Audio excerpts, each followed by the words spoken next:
నీవిచ్చినటువంటి ఈ మహాజ్ఞానమును ప్రభా మేము దాచకుండా అనేకులకు పంచుతూ అనేకులకు నాయన ప్రభా చెప్పుచు అనేకులను ప్రభా నీ మార్గం వైపుకు నడిపించగలిగినటువంటి జ్ఞానమును ప్రభా ప్రతి ఒక్క బిడ్డకు తండ్రి మీరు అనుగ్రహించమని వేడుకొనుచూ ఉన్నాను తండ్రి.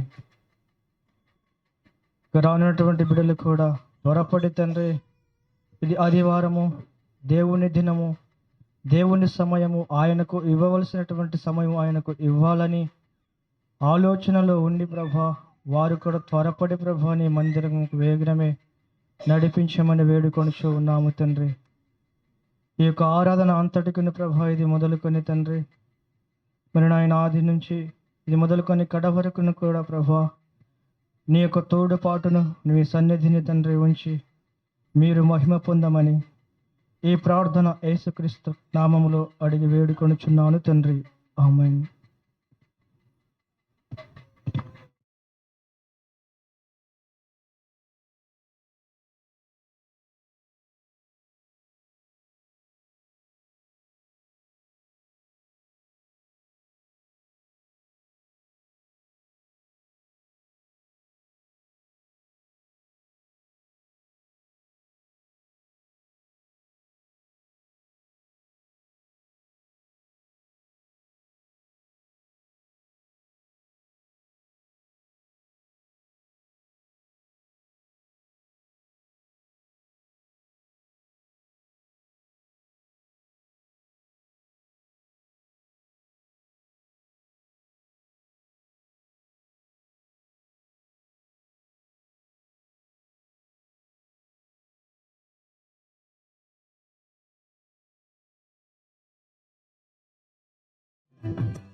బ్రతుకుందా ఈ బ్రతుకులో సుఖముందా, విత్తనం చచ్చితే ఎలా బ్రతుకుతుంది, విత్తనం చచ్చితే ఎలా బ్రతుకుతుంది, చనిపోతే బ్రతుకుందా ఈ బ్రతుకులో సుఖముందా.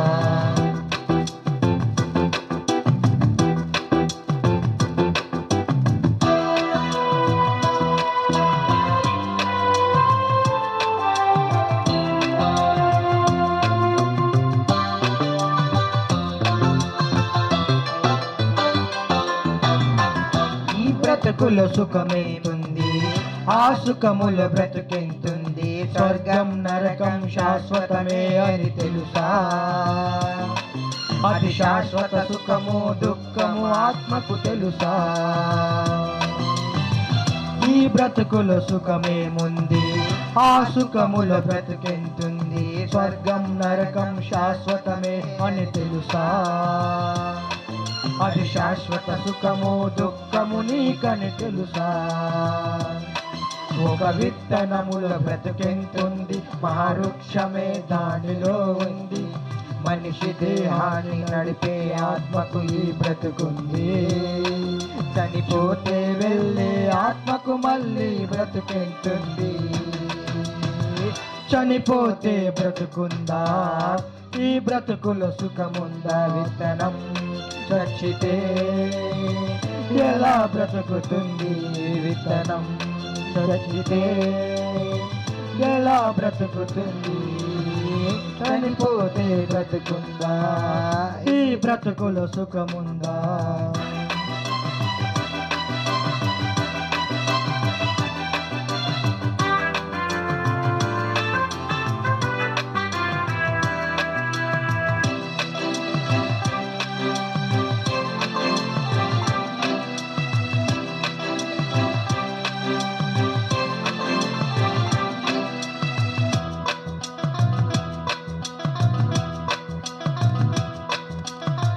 చనిపోతే వెళ్ళేది నువ్వు చేసిన క్రియలను బట్టి దానికి తీర్పే, చనిపోతే వెళ్ళేది నీలో ఆత్మే, నువ్వు చేసిన క్రియలను బట్టి దానికి తీర్పే. నీ మరణ దినమే అది వెళుతుంది, ఒక క్షణములో శిక్ష పడుతుంది. ఆరని అగ్నిలో చావని ఆత్మకు బాధెంతుంది. ఆ దేవుని మరచి బ్రతికినందుకే శిక్ష ఉంటుంది. చనిపోతే బ్రతుకుందా, ఈ బ్రతుకులో సుఖముందా? విత్తనం చచ్చితే ఎలా బ్రతుకుతుంది? విత్తనం చచ్చితే ఎలా బ్రతుకుతుంది? చనిపోతే బ్రతుకుందా, ఈ బ్రతుకులో సుఖముందా?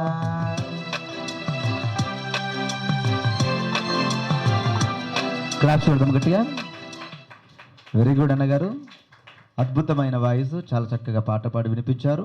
మరి పాట పాడి వినిపించినటువంటి సహోదరుడికి సంఘం తరపున ప్రత్యేకమైన వందనములు తెలియజేస్తున్నాను. మరి అలాగే జ్యోతి సిస్టర్, మమత సిస్టర్ ముందుకొచ్చి ప్రార్థన చేసి వినిపిస్తారు. ప్రార్థన చేసి మరి ప్రార్థన చేస్తుండగా మనమంతా కూడా కళ్ళు మూసుకొని మరి ప్రభువును ప్రార్థనను జాగ్రత్తగా వింటూ ప్రభువును మహిమపరచుదాం.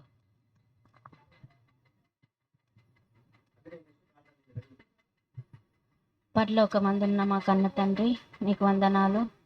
ఈ యొక్క ఉదయకాల సమయంలో తండ్రి నిన్ను ప్రార్థించుండగా నీ కృప దయచేయండి తండ్రి. అవును తండ్రి, మేము తండ్రి నిన్ను ప్రార్థించుండగా తండ్రి నీ సహాయాన్ని, నీ కృపను దయచేయండి తండ్రి. ఇంకను తండ్రి రాలేనటువంటి బిడ్డల్ని తండ్రి త్వరపెట్టి నడిపించండి తండ్రి. అవును తండ్రి, అన్నగారు చెప్పినటువంటి వాక్యానుసారంగా తండ్రి నేను బ్రతుకుటకు సహాయం చేయండి తండ్రి. అవును తండ్రి, ఇంకను తండ్రి ఇంకా వేరైపోయిన బిడ్డల్ని బట్టి ప్రార్థిస్తున్నానయ్యా. వారిని కూడా తండ్రి నీ చిత్తమైతే తండ్రి, అవును ప్రభా, సత్యమైన వాక్యాన్ని తెలుసుకొని తండ్రి వారు అచ్చుటకు సహాయం చేయమని ప్రార్థిస్తున్నాను తండ్రి. ఈ యొక్క తండ్రి ఉదయకాల సమయంలో తండ్రి నిన్ను జ్ఞాపకం చేసుకుంటూ యేసుక్రీస్తు అతి పరిశుద్ధ నామాన్ని బట్టి అడిగి వేడుకుంటున్నాను తండ్రి. ఆమేన్, ఆమేన్. ప్రార్థించినటువంటి సిస్టర్కి సంఘం తరపున ప్రత్యేకమైన వందనములు తెలియజేస్తూ ఉన్నాను. మరి చివరి పాట, ఇంకొక పాట పాడతారా? శ్రీదీప్తి ముందుకొచ్చి పాట పాడి వినిపించవలసిందిగా మనవి చేస్తూ ఉన్నాం. చివరి పాట అందరం కలిసి పాడదాం. శ్రీదీప్తి, అనుష సిస్టర్ ఇద్దరు కలిసి పాడతారు. రండి, మంచి కూర్చోండి. చూడండి.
ప్రార్థించినటువంటి పాట పాడినటువంటి మరి సహోదరులకి ఇద్దరికి సహోదరిమణులకి సంఘం తరపున ప్రత్యేకమైన వందనాలు తెలియజేస్తూ ఉన్నాను.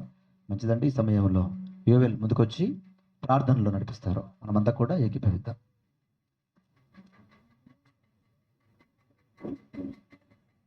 యోవేల్ రాజు ముందుకొచ్చి ప్రార్థన చేస్తున్నప్పుడు అందరూ కూడా తలపైన కొంగు వేసుకోండి.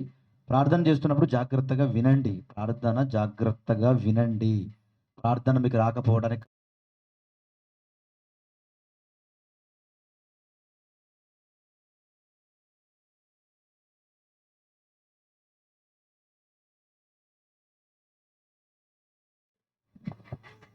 ప్రార్థన. గొప్ప దేవుడా, సర్వోన్నతుల తండ్రి, నీకు వేలాది కృతజ్ఞతలు ప్రభ. మరి యొక్క దినము తండ్రి, మరొకసారి ప్రభ ఇట్టి రీతిగా తండ్రి సంఘంలో తండ్రి మేము ఇట్టి విధంగా తండ్రి నీ యొక్క మహాజ్ఞానాన్ని నేర్చుకున్నందుకు తండ్రి, కూడుకున్న విధానాన్ని బట్టి నీకు వేలాది కృతజ్ఞతలు ప్రభ. తండ్రి మరొకసారి ప్రభ ఇంత మంచి సమయం మాకు దయచేసినందుకు నీకు కృతజ్ఞతలు చెల్లించుకుంటూ తండ్రి, మేము తండ్రి ఇంకా ఉన్నతమైన జ్ఞానంలో ఇంకా ముందుకు ఎదగతందుకు, ఇంకా మహాజ్ఞానం తండ్రి మాకు బోధించడానికి తండ్రి, అన్నయ్య గారికి సుఖం మంచి తండ్రి నీ ఆత్మ నడిపి దయచేయమని మరొకసారి తండ్రి ఈ చిన్ని మనవులు క్రీస్తు నామ పేరిట అడిగి పెడుతున్నాం తండ్రి. ఆమేన్. ప్రార్థించినటువంటి యువల్ రాజు గారికి సంఘం తరపున ప్రత్యేకమైన వందనాలు తెలియజేస్తూ ఉన్నాను. మరి ఇంకొక పాట చివరిగా పాడతారు ఎవరైనా? మీరు పాడని వాళ్ళు ఎవరైనా ఉంటే ఇంకొక పాటకు అవకాశం. బెంజమిన్ ముందుకొచ్చి ఒక పాట పాడి వినిపిస్తూ ఉంటాడు. మనమంతా కూడా కలిసి పాట పాడుతూ మరి దేవుణ్ణి మహిమపరచుదాం. చివరి సాంగ్ అందరు సిద్ధపడాలి. వాక్యానికి బైబిల్ దగ్గర పెట్టుకోండి, డైరీ దగ్గర పెట్టుకోండి, పెన్ను లేకపోతే పెన్ అరేంజ్ చేసుకోండి, సిద్ధపడి ఉండండి రాసుకోవడానికి. బెంజమిన్ గారు వారి సతీమణి ఇద్దరు, కళ్యాణి గారు బెంజమిన్ గారు ఇద్దరు ముందుకొచ్చి పాట పాడి వినిపించవలసిందిగా మనవి చేస్తున్నాం. రండి.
తెలిసింది ఓ తల్లి అనుభవం,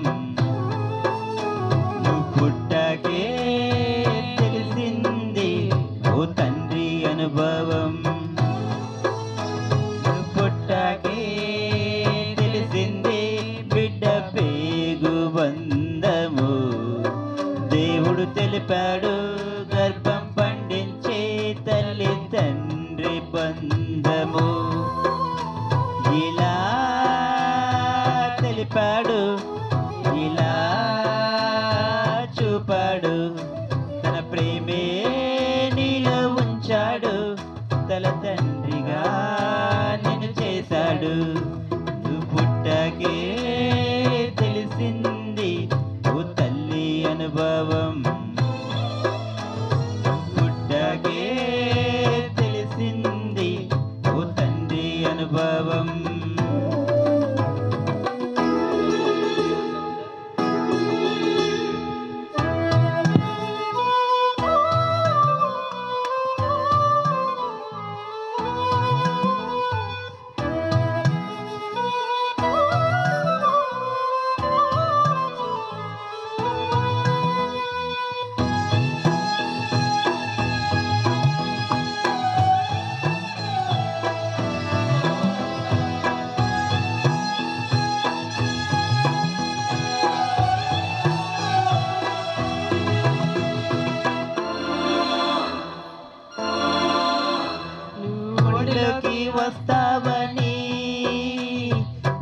చేశానురా, నవమాసాలు నా చేతులతో తాకాలని అడిగానురా.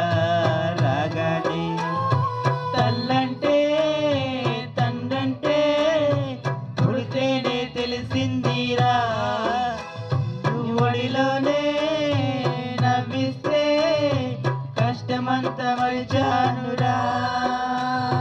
తల్లిదండ్రిని చేశాడని చెప్పారురా తొలినరులేరా, ఈ తల్లిదండ్రులని సన్మానించాలని చెప్పాడురా దేవుడిరా.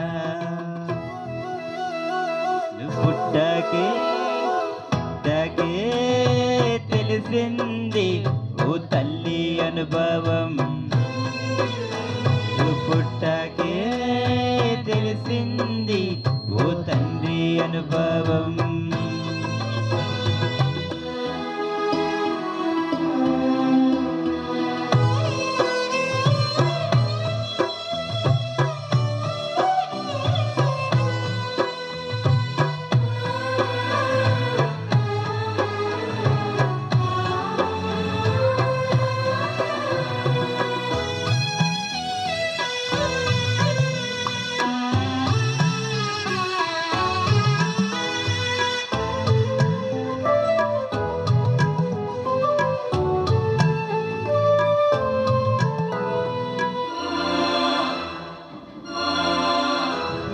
అవయవాలు చేయాలని అమ్మా నాన్న అనుకోలేదురా, మా రూపంలో కావాలని అనుకున్నా పుట్టుడలేదురా. జన్మంటూ జరిగిందంటే ఆ దేవుని దయ వలనేరా, నీకమ్మంటూ బ్రతికిందంటే ఆ దేవుని సెలవేనురా. ఈ జీవితం నా దేవుడే ఇచ్చాడని చెప్పాలిరా, ఇది చెప్పాలని ప్రతి మనిషిని పుట్టిస్తాడురా ప్రతిగా ఆ దేవుడిరా.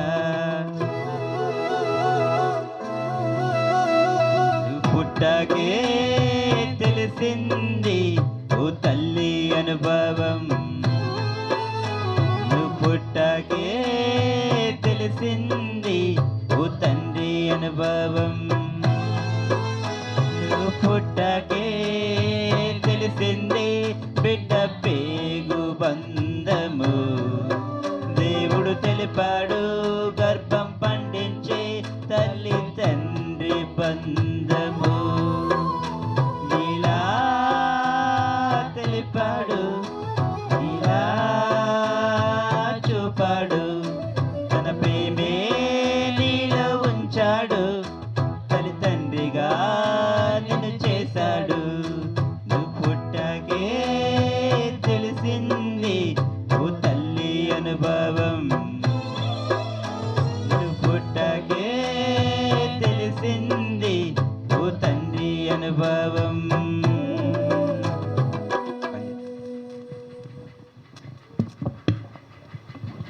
Very good, very good. చాలా చక్కగా పాట పాడి వినిపించినటువంటి మరి ఇద్దరి దంపతులకి సంఘం తరపున ప్రత్యేకమైన వందనాలు తెలియజేస్తున్నా. క్లాస్ చూడడం గట్టిగా. Very good, very good. చాలా చక్కగా పాట పాడారు. Very good. మీకు ఈ సండే ఒకటి అర్థమైపోవాలి, ప్రతి వారం పాటలు పాడడానికి మాకు అవకాశం వస్తుందా వస్తలేదా? వస్తుంది. కాబట్టి నెక్స్ట్ సండే నువ్వు చేంజ్ చేయాలి ఖచ్చితంగా. కొత్త పాట అంటే వేరే పాటలు కాదు, బయట సాంగ్స్ కాదు, ఈ బుక్లో ఉన్న పాటలు ప్రిపేర్ అయ్యి రావాలి. ఎస్పెషల్లీ ఈ బుక్లో ఉన్న సాంగ్స్ బాగా ప్రిపేర్ కావాలి. ఓకేనా? ఈ పాటలన్నీ కూడా ప్రిపేర్ అయ్యి రావాలి. Okay, right. మంచిదండి. ఈ సమయంలో వాక్యపఠనం చేసుకుందాం. పేతురు రాసిన మొదటి పత్రిక 5వ అధ్యాయము 6వ వచనం. పేతురు రాసిన మొదటి పత్రిక 5వ అధ్యాయము 6వ వచనం. పేతురు రాసిన మొదటి పత్రిక 5వ అధ్యాయము 6వ వచనం. రవితేజ ముందుకొచ్చి వాక్యపఠనం చేసి వినిపిస్తాడు. పేతురు రాసిన మొదటి పత్రిక 5వ అధ్యాయము 6వ వచనం. ప్రకటనలు గమనించండి. ఈరోజు సాయంకాలం స్టెఫెన్ వాళ్ళ ఇంటి దగ్గర గృహ కూడిక ఉంది. ఈరోజు సాయంకాలం స్టెఫెన్ వాళ్ళ ఇంట్లో గృహ కూడిక ఉంది. మీరందరూ కూడా అక్కడికి రావాల్సిందిగా మనవి చేస్తూ ఉన్నాం. ఓకే, పేతురు రాసిన మొదటి పత్రిక 5వ అధ్యాయము 6వ వచనం.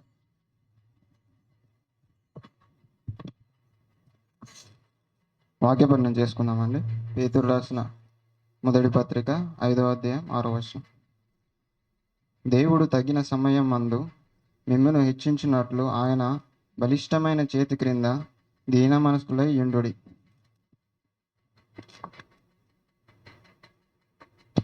వాక్యపట్నం చేసినటువంటి సహోదరుడికి సంఘం తరపున ప్రత్యేకమైన వందనములు తెలియజేస్తూ ఉన్నాను. ఓకే, ఇంకొక 2 ప్రకటనలండి. నెక్స్ట్ వీక్ యాంకరింగ్ అధ్యక్షత నెక్స్ట్ వారం అధ్యక్షత జాన్ గారిది. వచ్చే వారం అధ్యక్షత జాన్ గారిది ఉంటుంది. షార్ప్ 8 గంటలకే ఇక్కడ ఉండాలి. అధ్యక్షత ఎవరైతే చేస్తారో వాళ్ళు 8 గంటలకి ఇక్కడ ఉండి ఖచ్చితంగా ఇద్దరు ప్రారంభ చేపించి పాటలు పాడిపిస్తూనే ఉండాలి. ఓకేనా? ఎవరు రాలేదు కదా అని మీరు 8:30కు 9 గంటలకు స్టార్ట్ చేయడానికి వీలు లేదు.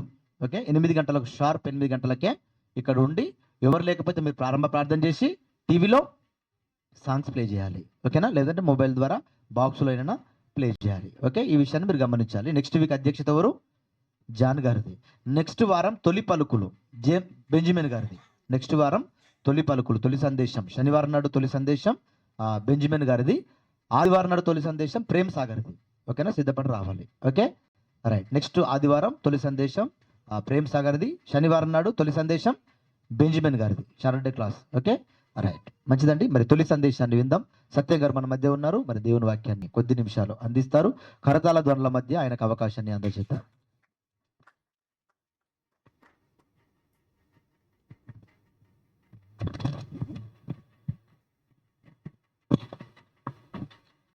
ప్రార్థన చేసుకుందామండి.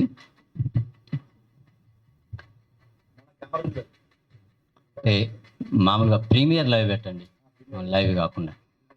ప్రార్థన చేసుకుందాం. మహాగణుడా, మహోన్నతుడా, ఉన్నతమైన స్థలములలో నివసించే మా ప్రియ పరలోకపు తండ్రి, దేవా, ఈ ఉదయ కాలశంలో ప్రభా నీ పాసందులో నేను నిలవబడినాను తండ్రి. సహాయం అనుగ్రహించండి. నీ బిడ్డలకు ప్రభా జగత్తు పునాది వేయబడకమని పేరు విన్నుకున్నా ప్రభు ప్రభు అందించే గొప్ప భాగ్యమును అనుగ్రహించండి. నీ పరిశుద్ధాత్మ సంయోజితమైన సహాయాలను అనుగ్రహించి ప్రతి ఒక్క బిడ్డ హృదయాన్ని వాక్యంతో కేంద్రీకరించమని చెప్పుచున్న నాకు ప్రభా నీ కృపను తోడుగా ఉంచినట్టు దయచేయమని యేసుక్రీస్తు నామములో వేడుకొంచున్నాము తండ్రి. ఆమేన్. ఒక 4 రకాలైన మనుషులు దేవుడు తయారు చేసిన మనుషుడు ఒక్కడే కదా. ఎవరు? ఆదాము గారు. అయితే ఆదాము గారిని ఏ విధంగా తయారు చేశాడు, అవ్వమ్మ గారిని ఏ విధంగా తయారు చేశాడు, తర్వాత వారిద్దరి ద్వారా కలగబోయేటువంటి ఆ యొక్క ఎవరిని కయీనుని ఎలాగ తయారు చేశాడు, ఆ తర్వాత యేసుక్రీస్తుల వారు ఎలాగా నిర్మాణం చేశాడు, వీటి గురించి ఒక 2 వాటి గురించి తెలుసుకుందామండి.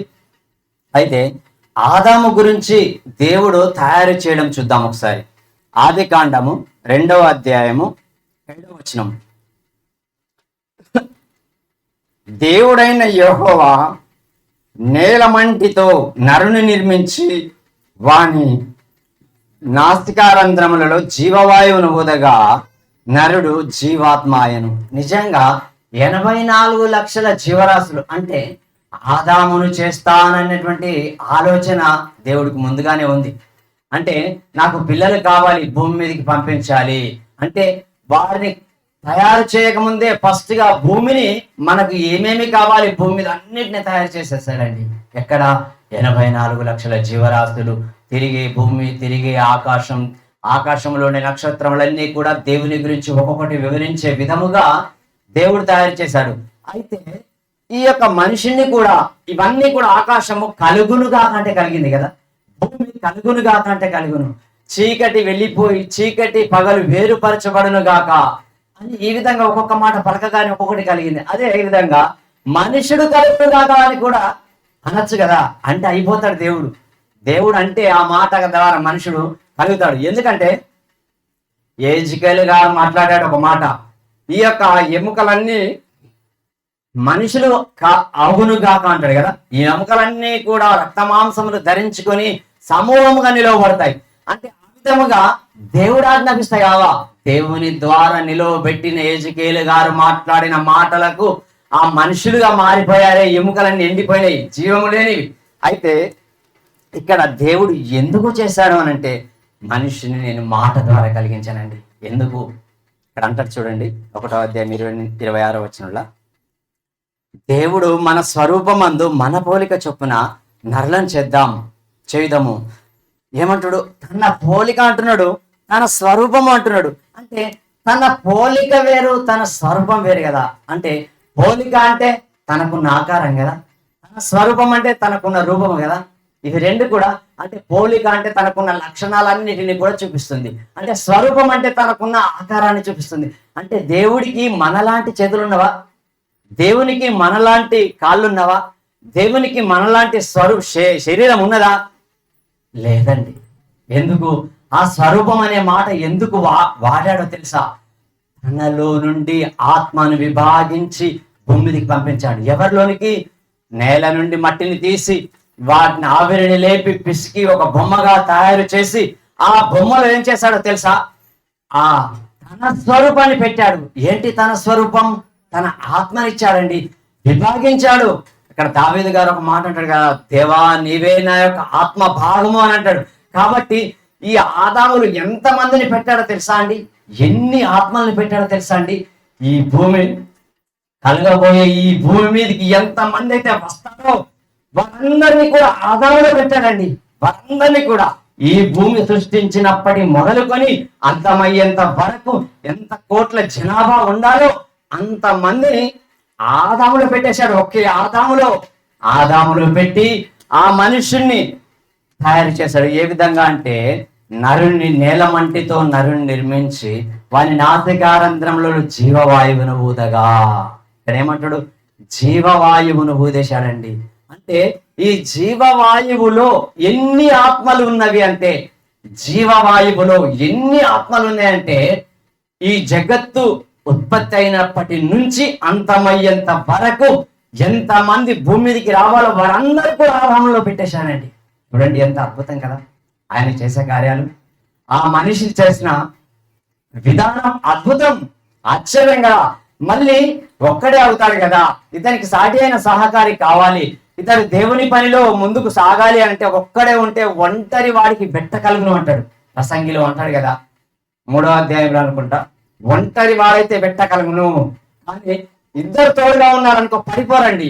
అందుకే ఇతనికి సాటి అయిన సహకారిని చెయ్యాలి అని అవ్వను తయారు చేశాడు. ఆ అవ్వని ఎలాగ తయారు చేశాడో తెలుసా?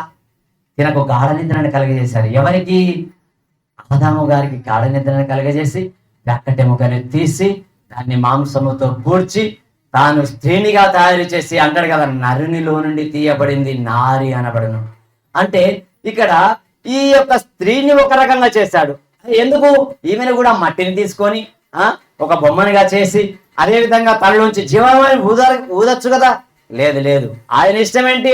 అసలైన మానవుడు, ఇష్టుడైన ప్రియకుమారుడు అనేటువంటి ఆదాములోనే అన్నింటినీ పెట్టేశాడు. ఆదాములోనే అవ్వం ఉంది, ఆల్రెడీ ఆదాములోనే అవ్వం ఉంది. అతనిలో నుంచి వేరు చేసేసాడు.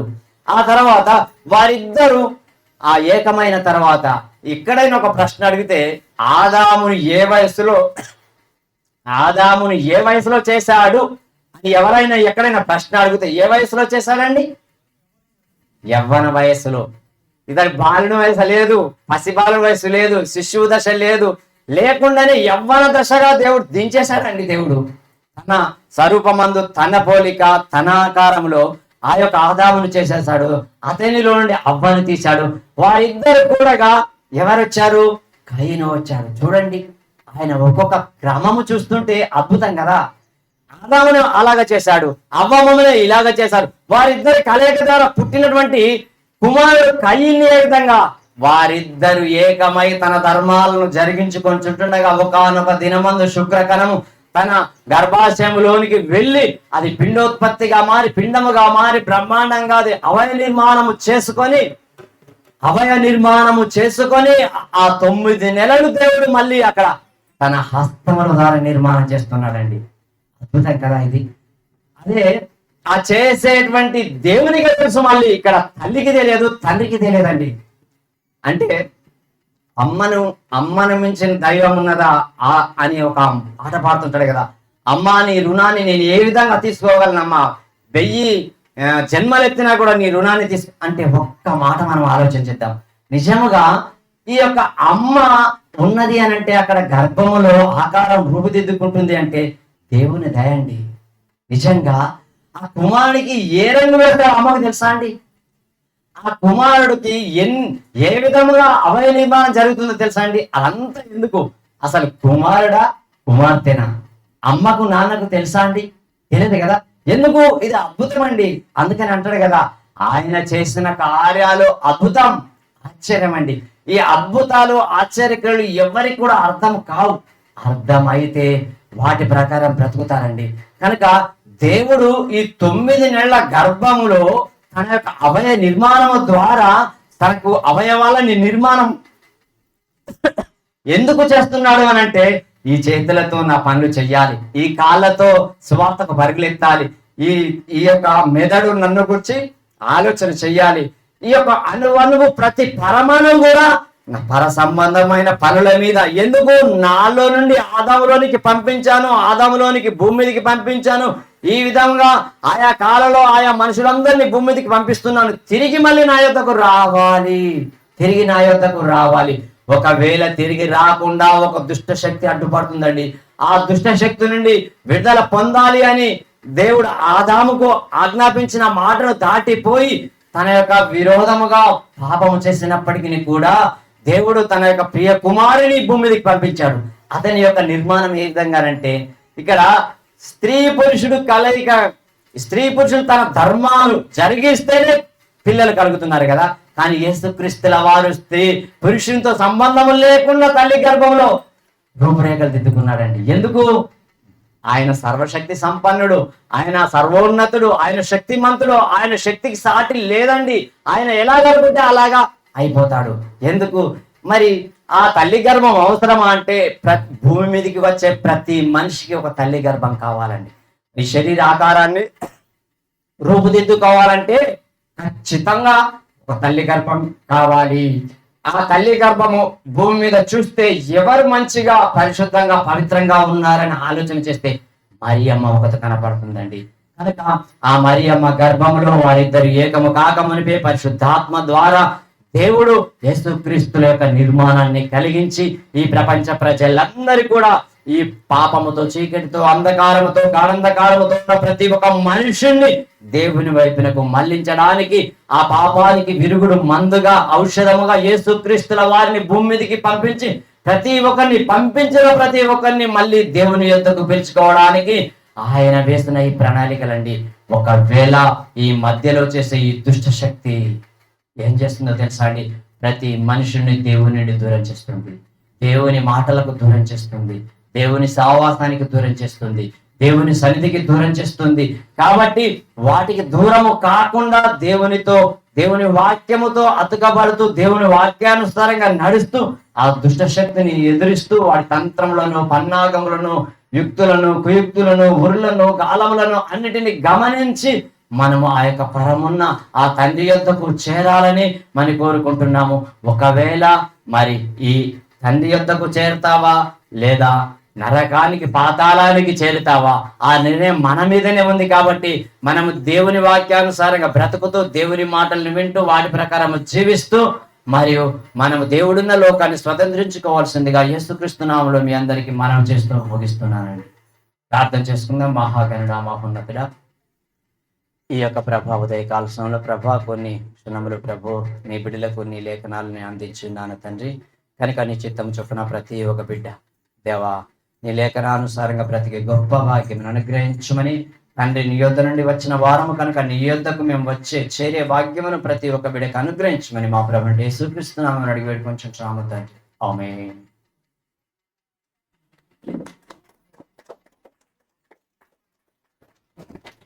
చక్కగా దేవుని మాటలు వినిపించినటువంటి మరి సహోదరుడికి సంఘం తరపున ప్రత్యేకంగా మనం తెలియజేస్తూ ఉంటాం.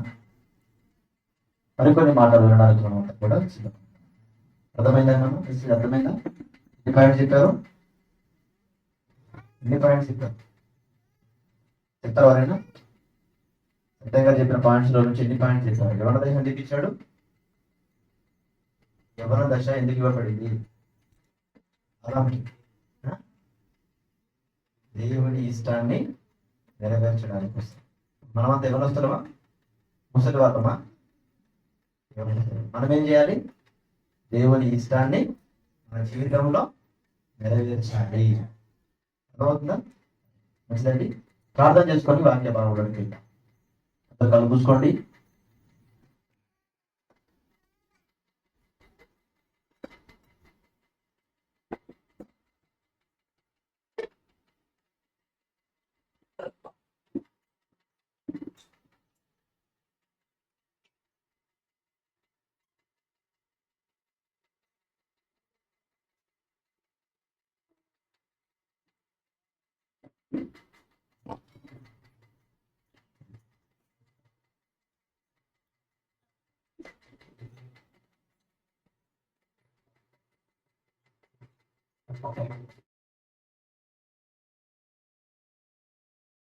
మా పరలోకపు తండ్రి, మీ పరిశుద్ధమైన అత్యున్నతమైన ఉదయకాలం పూట మీ సన్నిధానంలో మీ విలువైన మాటలని మేము ఆలోచన చేస్తాం. మాట్లాడుచున్న నాకు సంయోచితమైన వింటున్న మీ పిల్లలు ఈనాడు మాటలు కాక వింటున్న ప్రతి మాటను జాగ్రత్తగా ఆలోచించి అర్థం చేసుకొని ఆ మాటల ప్రకారంగా తమ బ్రతుకుని ఈ ప్రార్థన మా ప్రభువు మా రక్షకుడైన యేసుక్రీస్తు పేరట బ్రతికినాడు వేడుకొంచుంటున్నాను మా ప్రభువు తండ్రి. మంచిదండి. ఒక ఆలోచనాత్మకమైన అంశాన్ని కొద్ది నిమిషాలు ఆలోచన చేస్తాం. బాగున్నారు అందరూ? వదిలేస్తే వెళ్ళిపోతాం, మాకు కొన్ని నాట్లేస్తారంటారా? వదిలేస్తే వెళ్ళిపోవాలి, నాట్లే చేస్తున్నారు అంతా ఇక్కడ అక్కడ కదా, అలాగే ఉందా? మనం తొందరగా వదిలిపెడతాం. ఓకే, 9:56 అవుతుంది కదా, 10 వరకు క్లోజ్ చేస్తాం. దేవుడు హెచ్చించు సమయం ఒక అంశం. దేవుడు హెచ్చించు సమయం ఏది? హెచ్చించు అంటే హెచ్చించడం అంటే హెచ్చించడం అంటే ఏంటి? హెచ్చించడం అంటే ఏంటి చెప్తారు ఎవరైనా? ఏంటి హెచ్చించటం? హెచ్చు అంటే ఎక్కువ, హెచ్చు అంటే ఎక్కువ, దిగువ అంటే తక్కువ. హెచ్చించు సమయం అంటే గొప్ప ఎక్కువగా చేసే సమయం అనొచ్చు కదా. ఇంకా చెప్పాలంటే మనుషులకు అప్లై చేస్తే ఎలా ఉంటుంది? హెచ్చించడం అంటే గొప్ప చేయటం. ఏంటి? గొప్ప చేయటం. దేవుడు గొప్ప చేసే సమయం ఏది అంటే, దేవుడు మనుషుల్ని గొప్పవారినిగా చేస్తాడా? దేవుడు మనుషుల్ని గొప్పవారిగా చేస్తే గొప్పవారు అవుతారా? లేదంటే తానంతట తానే గొప్ప చేసుకుంటే గొప్పవారు అవుతారు? జాగ్రత్తగా ఆలోచించాలి. పాయింట్స్ అంటే అర్థమవుతుందా? అంశం ఏంటి? దేవుడు హెచ్చించు సమయం ఏది? దేవుడు మనల్ని గొప్ప చేస్తే మనం గొప్ప వాళ్ళం అవుతాం. దేవుడు గొప్ప చేయకపోయినా మనము గొప్పగా చూపించుకుంటే గొప్ప వాళ్ళం అవుతాం. జాగ్రత్తగా ఆలోచించాలి బైబిల్ నుంచి. ఎందుకంటే దేవుడు బైబిల్ ఒక మంచి మాట రాయించాడు. పేతురు రాసిన మొదటి పత్రిక, అందరు తీయాలి బైబిల్. పేతురు రాసిన మొదటి పత్రిక, టింకు రెడీ ఉండాలి చదవడానికి. పేతురు రాసిన మొదటి పత్రిక 5వ అధ్యాయము 6వ వచనం. పేతురు రాసిన మొదటి పత్రిక 5వ అధ్యాయము 6వ వచనాన్ని చదువుకుందాం. ఏం రాయబడింది అక్కడ? పేతురు రాసిన మొదటి పత్రిక 5వ అధ్యాయము 6వ వచనం. దేవుడు తగిన సమయమందు మిమ్ముల్ని హెచ్చించునట్లు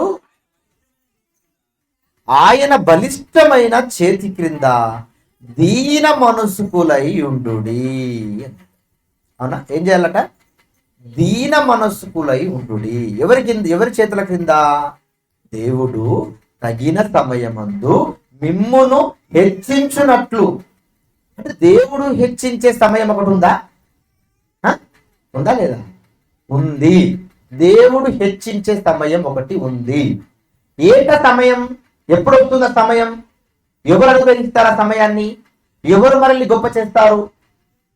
జాగ్రత్తగా ఆలోచించాలి. ఎవరి చేత గొప్ప చేస్తాడు? ఇవన్నీ పాయింట్స్ కూడా మీరు జాగ్రత్తగా ఆలోచించాలి. మీకు అర్థమవుతుందా? ఏంటి ఇంకా చూడండి, అదే దాని ముందు వచ్చిన చూడండి, ఐదో వచ్చిన ఏం రాయబట్టింది?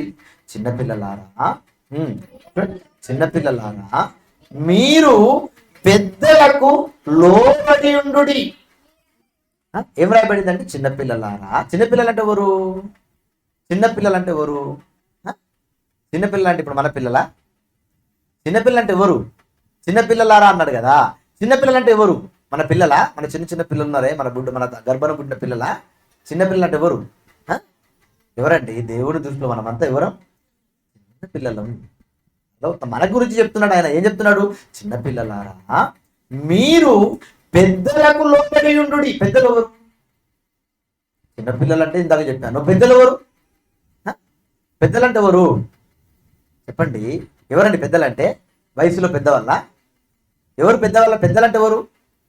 దేవుడి చేత పంపబడిన వారు, దేవుడి వాక్యాన్ని చెప్పేవారు, నాయకులుగా ఉన్నవారు. మీకు ఇంకా చెప్పాలంటే మీకు నాయకులుగా ఉన్నవారు.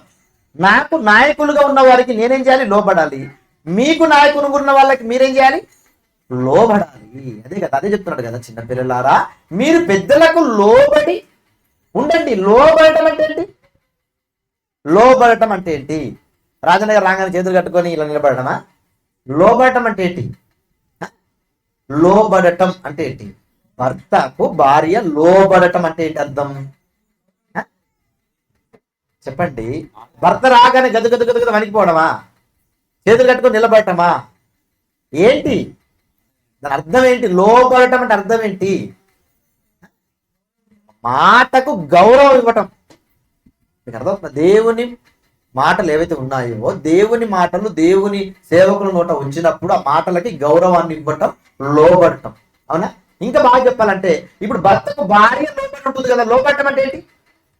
భర్తకు ఎదురు చెప్పకుండా భర్త చెప్పిన ప్రతి మాటను స్వీకరించి జాగ్రత్తగా ఆలోచించి అర్థం చేసుకొని ఆయన చెబుతున్న మాటలో లోపాలుంటే ప్రేమపూర్వకంగా వాటిని సరి చేసుకోవటం. అంతే. ఇది లోబడి ఉండటం. లోబడి ఉండటం. ఒక క్లాస్ టీచర్ ఒక క్లాస్ని తీసుకోండి, ఒక తరగతి గదిని తీసుకోండి. తరగతి గదిలో విద్యార్థులందరూ ఎలా ఉంటారు? మాస్టర్కి లోబడి ఉంటారా? లోబడి ఉంటారా? అలా మాస్టర్ పాఠం చెప్తుంటే ఇలా కాళ్ళ కాలుసుకొని కూర్చుంటారా? ఎలా ఉంటారండి చెప్పండి? మీరంతా చదువుకుని వచ్చిన వాళ్ళే కదా. ఎలా ఉంటారు? మాస్టర్కి లోబడి ఉంటారు. మీకు అర్థమవుతుందా? అదే చెప్తున్నాడు. ఏమంటున్నాడు? మీరు మళ్ళీ అన్నమాట ఏం చెప్తున్నా? చిన్నలారా మీరు పెద్దలకు లోబడి ఉండడం అంటే గౌరవించాలి. ప్రతి మాటను జాగ్రత్తగా అర్థం చేసుకోవాలి, జాగ్రత్తగా వినాలి. విన్న మాటల ప్రకారంగా తమ బ్రతుకులు నిలుపుటకు ఏం చేయాలి? ప్రయాసపడాలి. మీకు అర్థమవుతుందా? చిన్నలారా మీరు పెద్దలకు లోబడి ఉండుడి అని చెప్తే ఏమంటున్నాడు? మీరందరూ ఒక్క నాయకులకి కాదు, ఒక నాయకుల దగ్గరనే మీరు లోబడి ఉండుడి అని కాదు. ఇంకేం చెప్తున్నాడు? ఎదుటివాని ఎడల దీన మనస్సు అను వస్త్రము ధరించుకొని అన్నాడు. దీన మనస్సు అను వస్త్రమా? దీన మనస్సు అనేది ఒక వస్త్రమా? ఒక వస్త్రముతో పోల్చాడు. వస్త్రం అంటే ఏంటి? వస్త్రమును ధరించుకోవడం అంటే ఏంటి? చెప్పండి. వస్త్రములను ధరించుకోవటం అంటే ఏంటి? దుప్పటి కప్పుకోవటమా? మరేంటి వస్త్రం ధరించుకోవడం అంటే? కాబట్టి నిండుగా ఆ దుప్పటి కప్పుకొని పడుకుంటాను, ఇది వస్త్రం ధరించుకోవడం. ఇదా? ఏంటి వస్త్రం ధరించుకోవటం?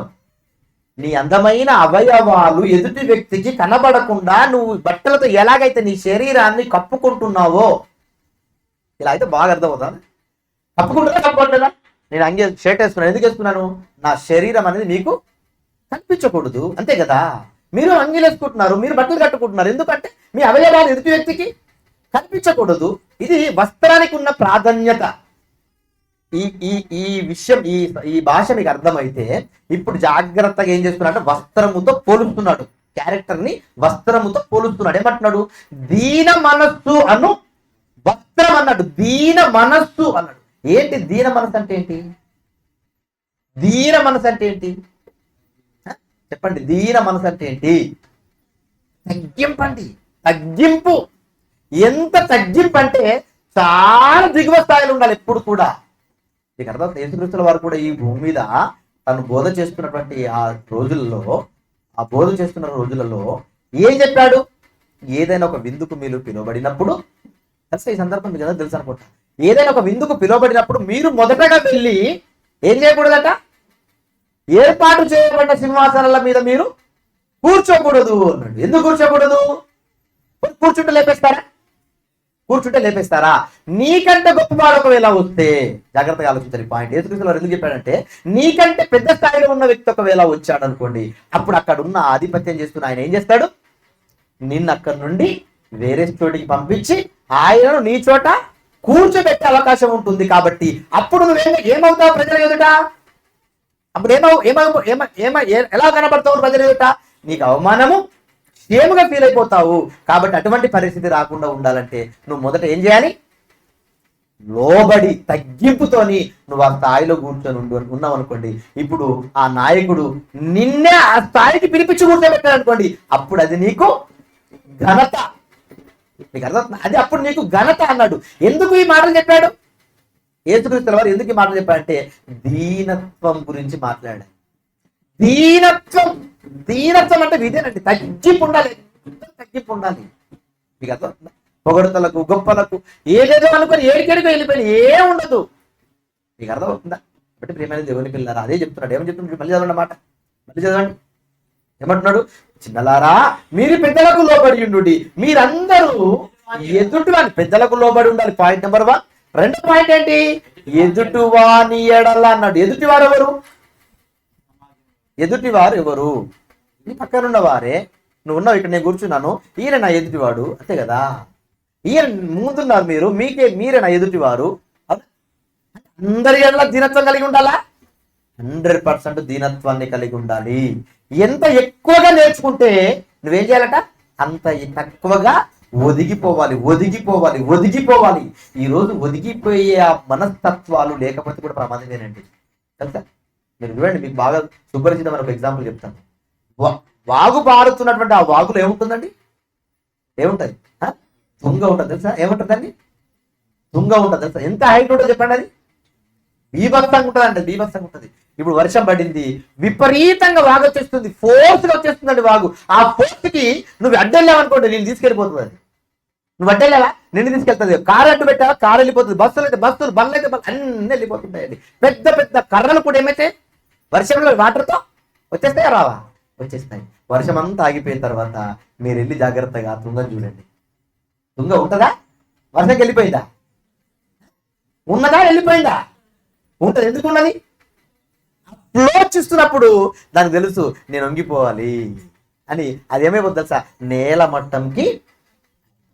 అందుకే అది ఎక్కడికి కూడా కదిలింపబడదు, అలా ఉండిపోతుంది. మీకు అర్థమవుతుందా? మీకు ఎందుకు చెప్తున్నాను ఇవన్నీ కూడా అంటే, ఎంత ఎక్కువగా నేర్చుకుంటే అంతగా ఒదిగిపోవాలి. ఇంకా ఎక్కువ నేర్చుకుంటే ఇంకా తీర మనసు ఉండాలి. ఇంకా ఎక్కువ నేర్చుకుంటే ఇంకా తీర మనసు ఉండాలి. మీకు అర్థమవుతుందా? ఈరోజు ఎలా ఉంది సొసైటీ అంటే, కొంచెం కొన్ని విషయాలు నేర్చుకోగా నా అంతటోడు లేడనే పరిస్థితిలోకి వెళ్ళిపోతుంది.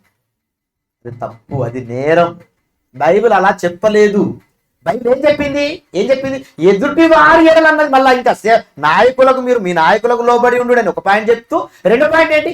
ఎదుటి వారి ఎడల కూడా మీరు ఎలా ఉండాలంటే దీన మనస్తత్వాన్ని కలిగి ఉండాలి. మీకు అర్థం ఉందా? మీలో ఉందా ఈ దీన మనస్తత్వం? ఆలోచించండి. ఉందా మీలో ఈ దీన మనస్తత్వం? ఉందా? ఒకవేళ లేకపోతే ఈ రోజు నుంచి మీరు ఏం చేయాలి?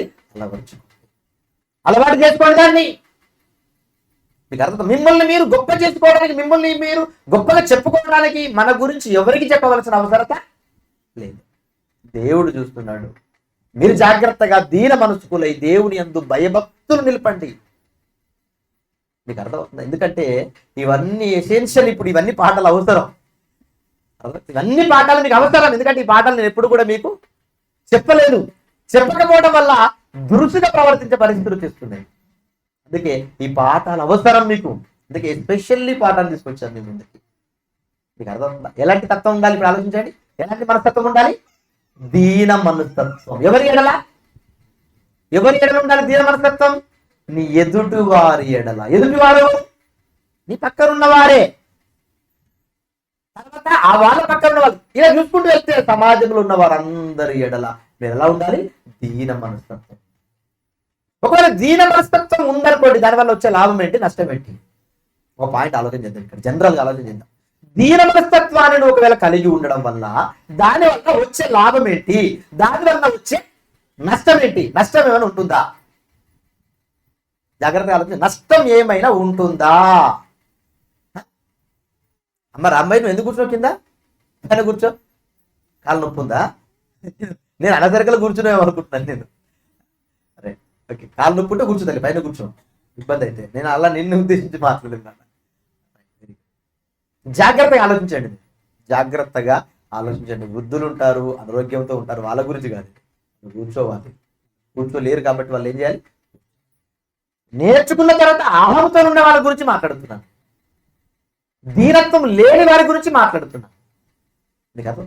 ఒదగలేని వారితో మాట్లాడుతున్నాను. ఆయన ఒక మూవీలో ఒక పాట రాశాడంట. పాట ఏం పాట రాశాడు? ఒక మంచి పాట ఉంటుందండి, ఆ పాట గుర్తుకు రావట్లేదు కానీ. Very good. ఏం పాట అది? మౌనంగానే ఎదగమని, మౌనంగా ఎదుగు నువ్వు, మౌనంగానే ఎదగమని మొక్కను చూసి నేర్చుకోరా అని చెప్పాడు ఆయన. ఒక మొక్కను చూడరా, ఆ మొక్క ఎలా ఉంటుందో తెలుసా? ప్రశాంతంగా అలా ఎదిగిపోతుంటుంది. మీకు అర్థమవుతుందా? అదే మొక్కగా తిరుగుబాటు చేసిన అనుకోండి, ఎవడో కూడా ఏం చేస్తాడు? నరికేస్తాడు, గొడ్డలి వేరున పెట్టి. అర్థమవుతుందా? నీ బండికో నీ నడిచే దారిలో అడ్డగుంటేనే దాన్ని తీసేస్తాను నేను అంటే తత్వం. నిజంగా అంటే ఈ రాసే పాటలు ఎలా రాస్తారు చూడండి. మౌనంగానే ఎదగమని ఒక మొక్క చెప్తుందట. దేవుడు చెప్పలేదా నీకు? దేవుడు చెప్పలేదా? ఎందుకు ఇవన్నీ ఆలోచించరు? అన్ని విషయాలు జాగ్రత్తగా ఆలోచించాలి. ఏమైంది దేవుని పిల్లలు ఏమన్నట్టు మళ్ళీ చదవనమాట. ఎదుటి వారి ఎడల దీన మనస్కులై, దీన మనస్సు అని వస్త్రము ధరించుకొని చెప్తున్నాడు. దీన మనస్సు అని వస్త్రం ధరించుకొని మిమ్మును అలంకరించుకొనుడి. అలంకరణలో ఒక భాగం ఇది. దీన మనస్సు అనేది అలంకరణలో ఒక భాగం. అలంకరణ అంటే ఏంటి? అలంకరించుకోవడం అంటే ఏంటి? అలంకరించుకోవడం అంటే ఏంటి? ఒకప్పుడు స్త్రీలు ఉండేవాళ్ళండి అలంకరణ. ఎవరు ఉండేవాళ్ళు? ఒకప్పుడు స్త్రీలు ఉండేవాళ్ళు. ఇప్పుడు పురుషులు కూడా అయిపోయారండి. పురుషులు కూడా అలంకరణలో ఫాస్ట్ అయిపోయారు. ఇంకా వాళ్ళు కూడా అద్దం దొరికిందని అక్కడి నుంచి వెళ్ళట్లేదు. మీకు అర్థమవుతుందా? ఎన్ని క్రీమ్స్ ఎన్నెన్నో అప్లై చేస్తున్నారు పురుషులు కూడా. అప్పుడు స్త్రీల అందాన్ని కాపాడుకునే వాళ్ళు, జాగ్రత్తగా ఉండాలనుకునే వాళ్ళు, భర్తను ఆకర్షించుకోవాలనుకునే వాళ్ళు. ఇప్పుడు స్త్రీలు అవసరం లేదు. స్త్రీలు అలా కొంచెం తగ్గారు. అఫ్కోర్స్ తగ్గారు లేదు, నాకు తెలియదు, మీకు తెలియాలి. కానీ పురుషులు మాత్రం స్టార్ట్ అయిపోయిందండి. ఇప్పుడు పురుషుల్లో మాత్రం ఏమైపోయింది? ఈ వేరియేషన్ స్టార్ట్ అయిపోయింది. మీకు అర్థమవుతుంది? ఎవరది? జాగ్రత్తగా ఆలోచించండి. ఏమంటే పిల్లరా, అలంకరించుకోవాలి. ఈరోజు బంగారాభరణాలు వేసుకొని అలంకరించుకుంటారు, మంచి వస్త్రాలు కట్టుకొని అలంకరించుకుంటారు. ఇది కాదు. దీన మనసు అనే ఆ క్యారెక్టర్తో నువ్వేమవ్వాలంటే అలంకరించుకోవాలి. నేను చూడగానే ఎలా ఉంటాను, ఎదుటి వారికి ఎలా ఉండాలి తెలుసా? జాలి ఉంటాను. దీన మనస్తత్వం వల్ల వచ్చే లాభం అది జాలి. తెలుసు కానీ కొంతమంది ఉంటారండి సొసైటీలో, వాళ్ళు ఎలా ఉంటారంటే దీన మనస్తత్వం అంటే. నాకు అలా దీన మనస్తత్వాలను కలిగిన వాళ్ళు నా కళ్ళకు కనబడ్డారు అనుకోండి, నాకు ఏదైనా ఇచ్చేయాలనిపిస్తుంది అండి. నాకెందుకు అలా కనబడితే చాలు ఇచ్చేయాలనిపిస్తుంది. అలా ఉంటారండి కొంతమంది. క్యారెక్టర్ కూడా అలా కనబడుతుంటుందండి. మీకు అర్థమవుతుంది? మా ఊర్లో ఒక ఆవిడ ఉంటుందండి. పాపం అన్ని కష్టాలు ఆవిడకి, అన్ని ఇబ్బందులే. దీన మనస్తత్వం అండి. అంటే ఎలా అంటే రుబాబ్ అని కానీ పొగరని కానీ ఇలాంటివి కనబడవా వీళ్ళలో. అలా డైరెక్ట్గా వచ్చేసినప్పుడు ఎలా ఉంటుంది తెలుసా మనస్తత్వం? అసలు ఏ పని చెప్తే ఆ పని చేసేస్తాను. గిన్నెలు తోమేస్తాను అనుకో, గిన్నెలు తోమేస్తాడు. ఇల్లు ఉడిచేమనుకో, ఇల్లు ఉడిచేస్తుంది. నేను వచ్చేస్తున్నా కొంచెం వంట చేసి పెట్టావా మా ఇంటికి వెళ్ళి, ఇంటికి వెళ్ళి వంట చేసి పెట్టాను. మళ్ళీ మా క్యాస్ట్ కాదు, వేరే క్యాస్ట్, పెద్ద క్యాస్ట్. మీకు అర్థం ఉంటుంది? క్యాస్ట్ వేరే కూడా ఉంటాయి కదా. ఇప్పుడు తక్కువ క్యాస్ట్ వాళ్ళు చెప్పాను అనుకోండి, వాళ్ళ చేతితో మేము ఎందుకు అలా ఉంటారా? ఆవిడ ఫోన్ చేసి చెయ్యంటే అయిపోయి. దీన మనస్తత్వం అంటే మనస్తత్వం ఎలా ఉంటుంది? దీన మనస్తత్వం అంటే ఇలాంటి క్యారెక్టర్ చూడండి ఎంత అద్భుతంగా ఉంటుంది. అటువంటి వాళ్ళకి ఎవరు ఏది చేయాలన్నా చేయాలనిపిస్తుంది. మీరు చెప్పండి. పొగరుతో, అహంకారంతో ఇలా ఉన్నారనుకోండి, అసలు ఏదైనా సహాయం కానీ ఏదైనా మాట కానీ అసలు మాట్లాడాలనిపిస్తుందా? కొంతమంది ముఖాలు చూడండి ఎలా ఉంటుంది తెలుసా? తిరుగుతుంటే ఇలా ముక్కు మీద కోపం ఉన్నట్టు కనబడుతుంటారు వీళ్ళు. ముక్కు మీద కోపం ఉన్న నవ్వు ఉండదు. వందనాలు చెప్పామనుకోండి ఇలా సీరియస్గా ఉంటారండి. ఇదెందుకు? మీకు అర్థమవుతుందా? నువ్వు కూర్చో, నువ్వు బైబిల్ది. జాగ్రత్తగా ఆలోచించాలి. వీడు ఎప్పుడు మమ్మల్ని డిస్టర్బ్ చేస్తాడు. అయిపోయింది. ఎక్కడ ఉన్నాను ఇప్పుడు? ధీర మనస్తత్వం కలిగిన వారు ఉంటే నిజంగా ఎంత అద్భుతంగా ఉంటారు. అవునా? కొంతమంది ముక్కు మీద కోపం ఉంటుంది అంటే వాళ్ళ ముఖాలు చూడ దరిద్రం. ఇంకా వందనాలు చెప్పామనుకోండి, ఇప్పుడు నా నవ్వుతూ వందనాలు చెప్తే నీకు సొమ్మేం పోయింది? అవునా కదా? వందనాలు చెప్పాము, అలా స్మైల్తో వందనాలు చెప్తే ఏమవుతుంది చెప్పండి? నాలుగు బ్రదర్ అన్నాం అనుకోండి, ఎలా ఉంటుంది చెప్పండి? నవ్వుతే ఏమవుతుంది? నీ కొంపేమన్నా మునిగిపోద్దా? ఎప్పుడు నవ్వాలంటే ఎప్పుడు నవ్వుతూ హ్యాపీగా ఉండాలి. కష్టం వచ్చినా ఇబ్బంది వచ్చినా. ఇంకొక మంచి పాయింట్ చెప్తాము. మేము నిన్న కారులో వస్తున్నామండి. మేము కారులో వస్తున్నాము, వేరే కారులో వచ్చి మా కారును కొట్టేశాడు. మా ఫ్రంట్ డోర్ అంతా పగిలిపోయింది. డ్రైవర్ సీటు, యాక్చువల్గా ఆ డ్రైవర్ సీట్లో ఉన్న నేను ఆన్ ది స్పాట్లో చనిపోవాలి, అంత ఫోర్స్ కొట్టేశాడు. కారు డోర్ మొత్తం లోపలికి వెళ్ళిపోయింది, లోపలికి వచ్చేసింది. యాక్సిడెంట్ అయిపోయిన తర్వాత కొన్ని సెకండ్లకి మేము ఏమైపోయాం? నవ్వుతున్నామండి. అసలు ఆ నవ్వేలా వస్తుంది, అసలు నవ్వొస్తుందండి. అసలు దేవుడు మమ్మల్ని క్షేమంగా కాపాడాడు, హ్యాపీనెస్ ఒకటి. రెండోది ఏంటంటే అసలు ఏంటో అది ఎప్పుడు చూసినా నమ్మకాలు నవ్వే ఉంటుందండి. ఎన్ని కష్టాలు వచ్చినా, ఎన్ని ఇబ్బందులు వచ్చినా, మమ్మల్ని తిట్టినా, అవమానపరిచినా, ఏమి చేసినా ఏముంటుంది? నవ్వే. ఏం ఎత్తుకెళ్తావు? ఏం తీసుకెళ్తావు? ఏమన్నా తీసుకెళ్ళగలవా? చనిపోతే ఏమన్నా తీసుకెళ్ళగలవా? నీ ఇక్కడ ఉన్నదాన్ని. ఎందుకంటే ఇన్ని ఇబ్బందులు, ఇన్ని కష్టాల మధ్య ఇలా సీరియస్గా మొక్క పెట్టుకుని ఎందుకు చెప్పండి? దీన మనస్తత్వాన్ని కలిగి ఉండాలి. దీన మనస్తత్వం అలా ఉండడం వల్ల ఎదుటి వారికి నువ్వు ఏమైపోతావు తెలుసా? బాగా నచ్చుతావు. ఫస్ట్ పాయింట్, ఎదుటి వారికి ఏమవుతావు? నువ్వు బాగా నచ్చుతావు. అత్త కోడళ్ళు అయినా సరే గుర్తుపెట్టుకోండి, మీరు మంచి పాయింట్ చెప్తాను. అత్త దగ్గర ఆ కోడలు దీన మనస్తత్వం కలిగి ఉందనుకోండి, అప్పుడు ఆ కోడలు అంటే అత్తకి ఎంత ఇష్టం ఉంటుందో తెలుసా? ఎంత ఇష్టం ఉంటుంది చెప్పండి? చాలా ఇష్టం అండి, చాలా ఇష్టం. నా కోడలు దీన మనసురాలండి, అస్సలు పొగరు ఉండదండి, కోపం ఉండదండి, ఎప్పుడు నా మాటకు లోపడుతుందండి. ఎంత బాగుంటుంది చెప్పండి? ఇలా ఏమైతుంది లోపడితే? ఏమన్నా మన కిరీటం, ఏమైనా బంగారు కిరీటం కింద పడిపోతుందా? అంటే ఎందుకు చెప్తున్నానంటే దీన మనస్తత్వం వల్ల వచ్చే లాభాలు ఈజ్ డిఫరెంట్, చాలా డిఫరెంట్. మీకు అర్థమవుతుందా? కాబట్టి ఆ దీన మనస్తత్వం అనేటువంటి వస్త్రం చేత మిమ్మల్ని మీరు ఏం చేయాలంట? అలంకరించుకోనుడి అన్నాడు. అలంకరించుకోవాలంటే మన వస్త్రాల్లో ఎలాగైతే మనం వేసుకుంటామో ఆ క్యారెక్టర్ని కూడా మనం ఏం చేయాలి? ధరింపజేసుకోవాలి. ఎదుటి వారికి అది కనబడాలి. మీకు అర్థమవుతుందా? చాలా సందర్భాలలో అండి కొంతమంది పిల్లలు ఉంటారు నా దగ్గర, అలా పైన కూర్చోారంటే ఇలా ఏం చేస్తారు తెలుసా? లేదు నేను కూర్చుంటాం, ఇక్కడ కూర్చుంటాం బ్రదర్, ఇక్కడ కూర్చుంటాం. ఎందుకు? మొన్న నాతో పాటు మా పిల్లలందరినీ తీసుకొని వెళ్ళాను. కరీంనగర్ సెమినార్ అయింది కదండి, సెమినార్కి నాతో పాటు 4 తీసుకొని వెళ్ళాను. నేను పైన కూర్చున్నా, నాతో పాటు ఒక సహోదరుడు పైన కూర్చో అంటే నా సమాన వయసుడే, నియర్ బై ఒక 2-3 సంవత్సరాలు చిన్న, అంతే పెద్దవాడి. ఈ పిల్లలతో పోలిస్తే వాడు చాలా పెద్దవాడు. వాడిని కూడా కూర్చొని నేను కూర్చో అంటే వాడు కూడా నో, నేను వీళ్ళతో పాటు ఇక్కడే. ఆ మనస్తత్వం చూడండి ఎలా ఉంటుంది చెప్పండి. ఇగో ఇలాంటి మనస్తత్వం కలిగిన వాళ్ళని దేవుడు ఏం చేస్తాడో తెలుసా? హెచ్చిస్తాడు, హెచ్చుగా చేస్తాడు ఆయన. అదే చెప్తున్నాడు కంటిన్యూషన్ వచ్చాను చూడండి, కంటిన్యూషన్ వచ్చాను 6వ వచనంలో అదే చెప్తున్నాడు. ఏం చెప్తున్నాడు? ఇంకా దేవుడు తగిన సమయమందు మిమ్మును హెచ్చించునట్లు, తగిన సమయమందు మిమ్మల్ని హెచ్చిస్తాడు. తగిన సమయమందు మిమ్మల్ని హెచ్చించినట్లు ఆయన బలిష్టమైన చేతి క్రింద, ఆ దేవుని చేతి క్రింద మీరు ఎలాంటి క్యారెక్టర్ కలిగి ఉండాలంటున్నాడు? దీన మనస్కులై ఉండండి. దీనమైన మనస్తత్వాన్ని కలిగి దేవుడు దగ్గర మీరు అలా ప్రవర్తించాలి. మీకు అర్థమవుతుందా? పిల్లలైనా సరే, మీరైనా సరే, ఎవరైనా సరే, దీన మనస్తత్వం. మీకు అర్థమవుతుందా? అలాంటి మనస్తత్వం ఉంటే దేవుడు నిన్ను ఖచ్చితంగా ఏం చేస్తాడంట? హెచ్చిస్తాడు. యాకోబు పత్రిక మరొక మంచి సందర్భం. యాకోబు పత్రిక 4వ అధ్యాయం, యాకోబు పత్రిక 4వ అధ్యాయము 10వ వచనం. యాకోబు పత్రిక 4వ అధ్యాయము 10వ వచనం ఏమని చెప్తున్నాడు? ప్రభువు దృష్టికి మిమ్మును మీరు తగ్గించుకోనుడి, నా దృష్టికి కాదు. మీకు అర్థమవుతుందా? నా దృష్టికి మిమ్మల్ని మీరు తగ్గించుకోమని నేను ఎప్పుడు చెప్పను. మీరు ఎవరి దృష్టికి తగ్గింపబడి ఉండాలి?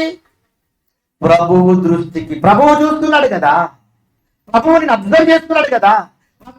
ప్రతి సిచ్యువేషన్ ఆయన చూస్తున్నాడా లేదా? మీరు చెప్పండి, చూస్తున్నాడా లేదా? నేను చూస్తున్నాడా లేదా? ఇప్పుడు ఇక్కడ మీరు కూర్చున్నారండి, ఇప్పుడు ప్రభువు మిమ్మల్ని చూస్తున్నాడా లేదా? చూస్తున్నాడా లేదా? చూస్తా. మీరు ఎలా ఉండాలి ఇప్పుడు? ఎలాంటి తత్వం కలిగి ఉండాలి? ఈ మనస్తత్వం ఎప్పుడు మన మైండ్లో ఉండాలి. ఏమని? ప్రభువు నన్ను చూస్తాడు. ప్రార్థనలో కూర్చుంటాం, ఏం చేస్తాం మనం? ఫోన్ చూస్తావా లేదా? ఫోన్. ఇంకా ప్రార్థనలో కూర్చుంటాం, పక్కన గిల్లుతా ఉంటాం. ప్రార్థనలో కూర్చుంటాం, అవునా? బైబుల్ చూడం, ప్రార్థనలో కూర్చుంటాం, రెఫరెన్స్లు రాయం, ప్రార్థనలో కూర్చుంటాం, అవునా? నీ మనసు అంతా ఎక్కడో పెట్టేస్తావు. ఇవన్నీ దేవుడికి తెలిసిపోతాయో తెలిసిపోవా? మీరు చెప్పండి. తెలుస్తాయి తెలవా? ఎవ్రీథింగ్ చూస్తాడు ఆయన. కీర్తన గ్రంథము 139 అధ్యాయము 1వ వచనం నుండి మీరు ఇంటికి వెళ్ళిన తర్వాత బాగా చదవండి. 1వ వచనం నుండి ఏమంటాడు తెలుసా? నీ నడకను, నీ పడకను, ఇంకా నువ్వు కూర్చుండుట, నువ్వు లేచుట ఆయన నిన్ను చూస్తున్నాడు అని ఉంటుంది అక్కడ. అంటే నీ నడక, నీ పడక, నీ కను అన్నీ ఆయనకు తెలుసు. ఇంకా బాగా అడ్వాన్స్ ఇంకేం మాట్లాడుతావు తెలుసా? అసలు నువ్వేం మాట్లాడాలని అనుకుంటున్నావో కూడా ఆయనకు ముందే, నువ్వు మాట్లాడకంటే ముందే, నీ నోటిలో నుండి మాట రాకంటే ముందే నువ్వేం మాట్లాడుతావు కూడా ఆయనకు ముందే తెలుసు. అది చెబుతున్నాడు ఆయన. అంటే మీరు జాగ్రత్తగా ఆలోచించండి. ఇప్పుడు మిమ్మల్ని చూస్తున్నాడా చూడట్లేదా? మరి ప్రభువు మిమ్మల్ని చూస్తున్నాడు అన్నప్పుడు మీరు ఎంత జాగ్రత్తగా ఉండాలి ఆలోచించండి. ఎంత జాగ్రత్తగా ఉండాలి, ఎంత అలర్ట్గా ఉండాలి చెప్పండి. సంఘములో ఎస్పెషల్లీ మళ్ళా చెప్తున్నాను, సంఘములో మీరు చాలా జాగ్రత్తగా ఉండాలి. సిట్ రైట్ కూర్చోవాలి, వరుస క్రమంలో కూర్చోవాలి. ఎప్పుడు నా కంటికి కనబడేటట్లుగా వెనక్కి జరిగి కూర్చోవాలి. ఇలా దాచుకోకూడదు టేబుల్ దగ్గర. మీకు అర్థమవుతుందా? నా ఫేస్ మీరు చూడాలి, మీ ఫేస్ నేను చూడాలి, అవునా కదా? ఎలా మీరు వింటున్నారన్న సంగతి నాకు ఎలా అర్థమవుతుంది? ఫోన్లు చూడకూడదు, మాట్లాడకూడదు, పక్కన గిల్లకూడదు. ఎంత అలర్ట్ ఉండాలి చెప్ప. వాక్యం అనేసరికల్లా ఎస్పెషల్లీ ఎస్పెషల్గా జాగ్రత్త ఉండాలి. ఖచ్చితంగా ఆ చెప్పుతున్న స్పీకర్ను చూస్తూ ప్రతి విషయాన్ని అబ్జర్వ్ చేయాలి, ప్రతి విషయం జాగ్రత్తగా వినాలి, జాగ్రత్తగా రాసుకోవాలి, జాగ్రత్తగా ఇంటికి వెళ్ళిన తర్వాత మరలా రాసిన సందర్భాలన్నీ కూడా మరలా ఏం చేయాలి? చదవాలి. చదువుతారు అసలు మీరు? ఇంటికి వెళ్ళిన తర్వాత మరలా మీరు రాసుకున్న సందర్భాలు తీసి చదువుతున్నారా? చదవకపోతే ఈ రోజు నుండి ఆ పని మరలా మీరు ఏం చేయాలి? ప్రారంభించండి. అయితే పడుకునేటప్పుడు అట్లీస్ట్ ఒక హాఫ్ అన్ అవర్ ఆ రెఫరెన్స్ తీసి చదవండి. ఒకసారి బైబిల్ తీసి ఒక 2 అధ్యాయాలు చదవండి, ఒక 4 అధ్యాయాలు చదవండి. చదువుతున్నావా? ఏం చదవన్నా? చదువుకున్నావు కదా? రెఫరెన్స్ చదువుతున్నావా? ఎందుకు? మరి దేవుడు చూస్తున్నాడు కదా. మరి చూస్తున్నప్పుడు నీ ప్రవర్తన అనేది తెలియట్లేదా? నేను ఒక పాయింట్ అడుగుతాను, మీరు చెప్తాను, జాగ్రత్తగా ఆలోచించండి. మీరు రేపటి వరకు బ్రతుకుతారన్న గ్యారంటీ మీలో ఉందా? రేపటి వరకు బ్రతుకుతామన్న గ్యారంటీ ఉందా? ఈ క్షణం ఇప్పుడే ఇలా చనిపోతే మీ పరిస్థితి ఏంటి? గుండెల మీద చేయి పెట్టుకొని ఆలోచించుకోండి. ఇలాగే చచ్చిపోయావు అనుకో, నీ పరిస్థితి ఏంటి? నేను నిన్న చచ్చిపోయి ఉంటుంటే హ్యాపీ, తెలుసా? ఫుల్ హ్యాపీ అండి. అలా జరిగిన కొద్ది క్షణాలకే నేను మాట్లాడితే ఏమన్నాడు తెలుసా? నా తమ్ముడు రవితో అన్నాడు. ఏమన్నాడు? సువార్త ప్రయాణములో మరణం ఒక వరం, అది సంభవిస్తే బాగుండు అనిపించింది. మీకు అర్థమవుతుందా? నిజంగా అండి. అంటే పనిలో ఉన్నప్పుడు చనిపోవాలనుకుంటున్నాం. ఇప్పుడు మీరు ఏ పనిలో ఉన్నారని మీరు చనిపోతే ఒకవేళ మీ పరిస్థితి ఏంటి మీరు చెప్పండి. వాక్యం చదివే పనిలో లేరు, వాక్యం చెప్పే పనిలో లేరు, వాక్యం చెప్పించే పనిలో లేరు, కనీసం చెప్పిన మాటల ప్రకారంగా ధ్యానించే పనిలో కూడా మీరు లేకపోతే మిమ్మల్ని ఎవరు కాపాడతారు? మిమ్మల్ని మీరు ఎలా కాపాడుకుంటారు? మీకు మరలా ఒక విషయం జ్ఞాపకం చేస్తున్నాను. నా పరలోకం కోసం, నేను పరలోకానికి వెళ్ళడానికి మాత్రమే నేను కష్టపడుతున్నాను. మీ దగ్గరికి వచ్చి వాక్యం చెప్పడం వల్ల నాకు కలిగే లాభం ఏంటి? మొదట నాకు పరలోకం దక్కుతుంది. మీకు అర్థమవుతుంది? మొదట నాకు పరలోకం దక్కుతుంది, అంతే. మరి మీకు పరలోకం దక్కాలంటే మీరేం చేయాలి? ప్రాణాలకు తెగించి ఇన్ని 100 కిలోమీటర్లు ప్రయాణాలు చేసి మీ దగ్గరకు వస్తుంది కేవలం నేను పరలోకానికి పోవడానికి, నాకు సహకరణ అందిస్తుంది మా భార్య, ఆవిడ పరలోకం పోవడానికి మాత్రమే. మరి మీ పరిస్థితి ఏంటి? మీరు పరలోకం పోవాలంటే మీరేం చేయాలి? మీరు మీ పరలోకం కోసం మీరు కష్టపడాలా, కష్టపడకూడదా? మీరు చెప్పండి. కష్టపడాలా, కష్టపడొద్దా? మీరు పరలోకం పోవాలంటే మీ కష్టం మీదనే డిపెండ్ అయి ఉంటుంది. నేను వచ్చి వాక్యం చెప్పడం వల్ల, మీరు వాక్యాన్ని వినడం వల్ల మీరు పరలోకం పోరు, నేను పరలోకం పోతా. ఖచ్చితంగా నాకు పరలోకం ఉంటుంది, మీకే పరలోకం ఉండదు. విని మోసపోతారు మిమ్మల్ని మీరే. అందుకే జాగ్రత్తలు కూడా చెప్పాడా లేకపోతే మీరు వినువారు మాత్రమై ఉండి మిమ్ములను మీరు మోసపరుచుకోనకూడదు. ఎందుకన్నా మాట? ఇగో మీరు వినేసారు, విన్న తర్వాత ఏం చేయాలి? నెక్స్ట్ విన్న వాక్యాన్ని జాగ్రత్తగా పరిశీలన చేయాలి. తర్వాత విన్న వాక్యాన్ని ఒక నలుగురితో పంచుకోవాలి. పంచుకున్న వెసులుబాటు లేకపోతే వాళ్ళని తీసుకొచ్చి ఇక్కడ కూర్చోబెట్టాలి. ఇవన్నీ కార్యక్రమాలు ఎవరు చేయాలి? నీ పరలోకం కోసం నువ్వు చేయాలి. చేస్తున్నారా? ఆలోచించండి. నీ బంధువులు కూర్చోబెట్టి వాక్యం వినిపించావా? నీ అన్నదమ్ములు కూర్చోబెట్టి వాక్యం వినిపించావా? నీ స్నేహితులు కూర్చోబెట్టి వాక్యం వినిపించావా? అసలు ఎవరిని కూర్చోబెట్టి వాక్యం వినిపించావు? పోనీ మీరైనా ఇంట్లో కూర్చొని గృహ కూడికల్లాగా మీ కుటుంబ ప్రార్థనలోనైనా మీరున్నారా? ఎంతమంది ఇంట్లో కుటుంబ ప్రార్థనలు జరుగుతున్నాయి చెప్పండి. జరుగుతుందా? జాన్ గారు మీ ఇంట్లో కుటుంబ ప్రార్థన జరుగుతుందా? జరగట్లేదు. బెంజమిన్ గారు మీ ఇంట్లో కుటుంబ ప్రార్థన జరుగుతుందా? జరగట్లేదు. స్టెఫెన్ గారి ఇంట్లో జరగట్లేదు. ప్రేమ్ సాగర్ ఇంట్లో జరగట్లేదు. సత్యం మీ ఇంట్లో జరుగుతుందా? జరగట్లేదు. అని మరి మిమ్మల్ని ఏమనాలి మీరు చెప్పండి. ఎప్పుడు చూసిన సేవకుడు మీద దుమ్మెత్తిపోయడమేనా? మీరేం చేస్తారు మరి? కుటుంబ ప్రార్థనలు కూడా సేవకుడు జరిపించాలా? తప్పు. మీకు జాగ్రత్తగా స్త్రీల సమాజంలో మీకు చెప్పాను, గృహ పరిపాలన ఎవరి బాధ్యత? ఎవరి బాధ్యత? గృహ పరిపాలన స్త్రీ బాధ్యత. గృహ కూడిక ఇంట్లో కుటుంబ ప్రార్థన జరగకపోవడానికి కారకురాలు ఎవరు? ఎవరు? లక్ష్మి గారు ఎవరు? స్త్రీయే కదా. మరి స్త్రీ అన్నప్పుడు భర్తను కూర్చోబెట్టాలా కూర్చోబెట్టద్దా? ఏమండి మీరు కూర్చోబెట్టండి, నేను కూర్చుంటాం మేమందరం. ఏమండి మీరు ఒక అధ్యాయం మీరే కదా మా కుటుంబ యజమానుడు కాబట్టి మీరు ఒక మాటలు చెప్పండి, కొన్ని మాటలు సరే సరే అని చెప్పాలా వద్దా? మీరు స్త్రీలు చెప్పాలా వద్దా? ఏ పాప మీరు చెప్పాలా? మీ డాడీ చెప్పొద్దా? డాడీ మేమందరం కూర్చుంటాం డాడీ ఒక 4 నిమిషాలు వాక్యం చెప్పండి అనాలా వద్దా? ప్రియమైన దేవుని పిల్లలారా, మీరందరూ అనుకుంటున్నారు ఏంటంటే సేఫ్గా ఉన్న సార్వత్రిక దేవుని సంఘంలో మాకు సభ్యత్వం ఉంది, మేము పరలోకం వెళ్ళిపోతామని మీరు అనుకుంటున్నారేమో. బహుశా పరలోకం మాత్రం రాదండి. గుర్తుపెట్టుకోండి. ఖచ్చితంగా వాక్యాన్ని ధ్యానించాలి. ఏం రాయబడింది బైబిల్లో? లేఖనముల యందు మీకు నిత్య జీవం కలదని తలంచుచు వాటిని పరిశోధించుడి. నిత్య జీవం అంటే ఏంటి? పరలోకమే కదా. మరి పరలోకం ఎక్కడుందట? ఎక్కడుంది పరలోకం? కేవలం లేఖనాల్లోనే ఉంది. ఇప్పుడు లేఖనాలు చెప్పబడుతున్నాయి. మరి ఇంటికి వెళ్ళిన తర్వాత పరిశీలన చేయాలా వద్దా? చేయాలా వద్దా? పరలోకం కావాలంటే మరి పరిశీలన చేయాలా వద్దా? చేయాలి. మరి చేస్తున్నారా? మరి మీ పరలోకం ఉందా?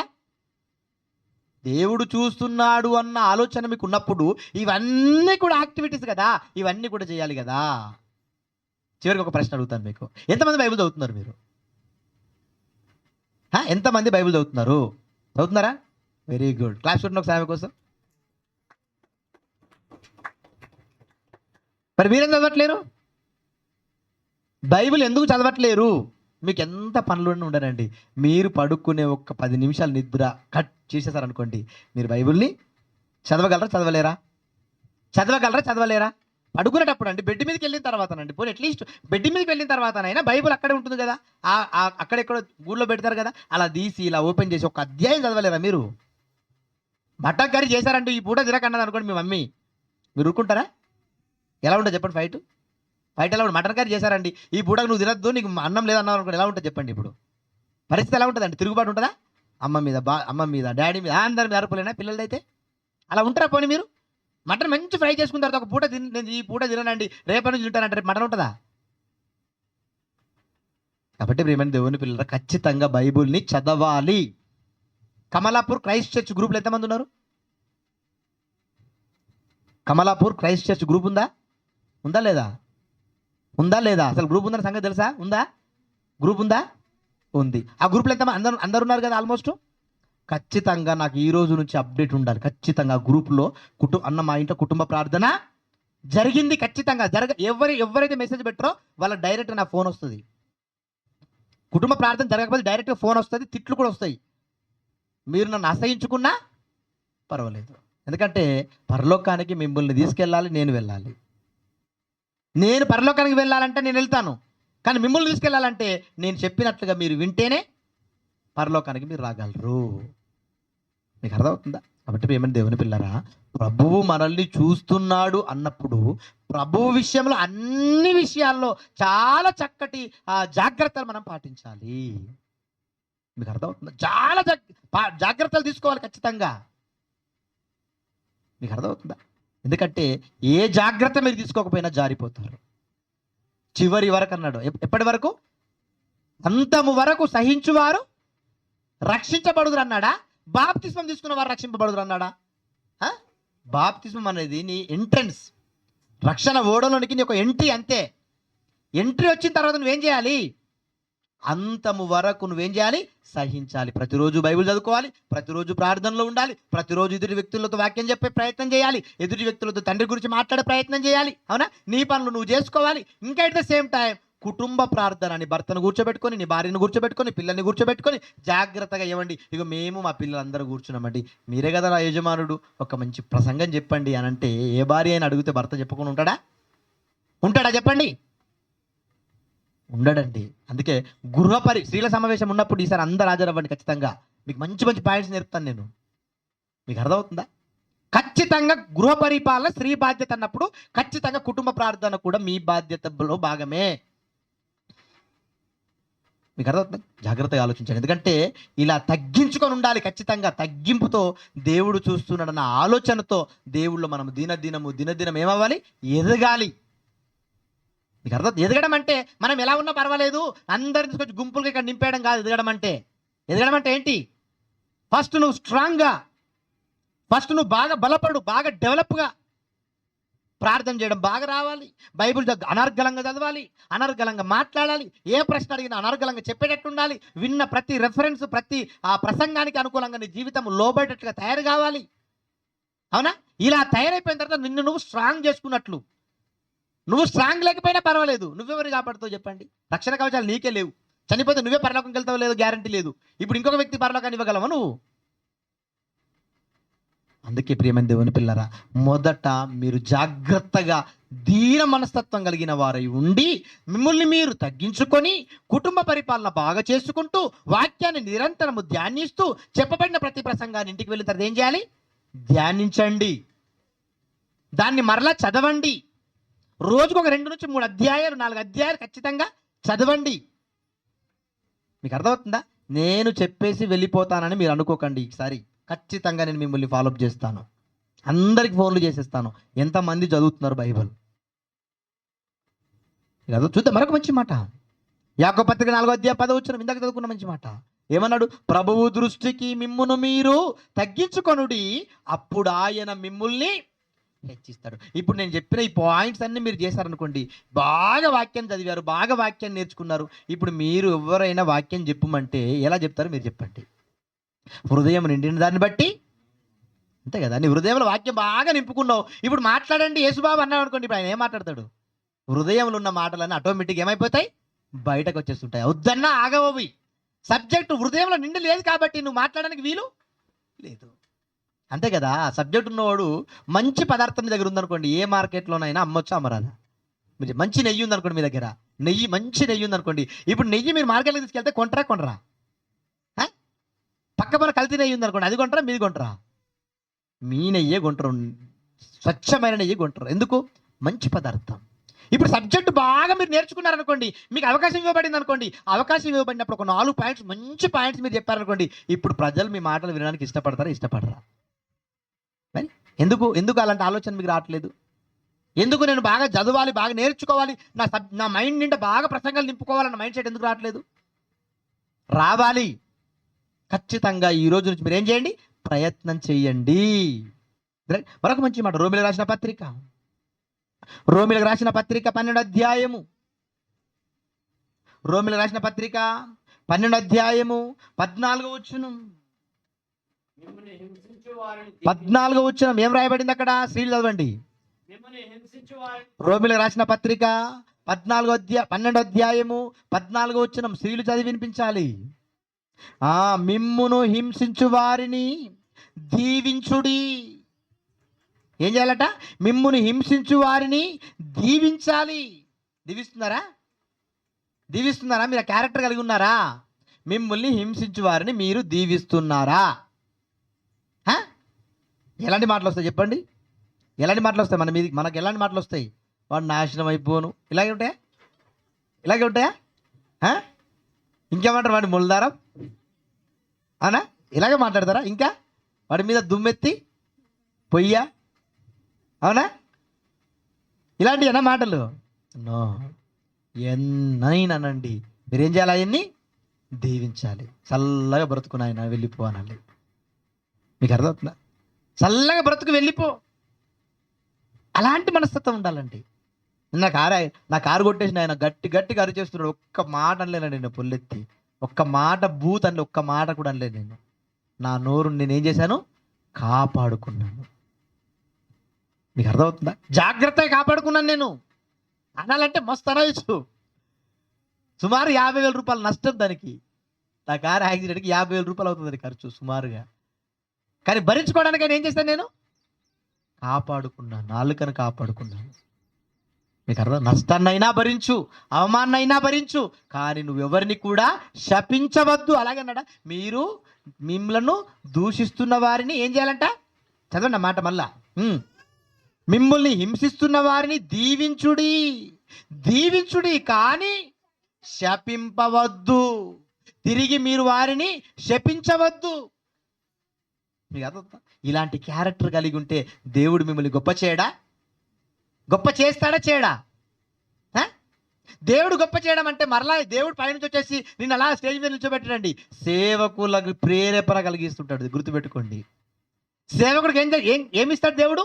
ప్రేరణ ఇస్తుంటాడు. ఇగో నమ్మకమైన వాళ్ళు ఎవరు సంఘంలో బాగా అబ్జర్వ్ చేయరాను నువ్వు అంటాడు.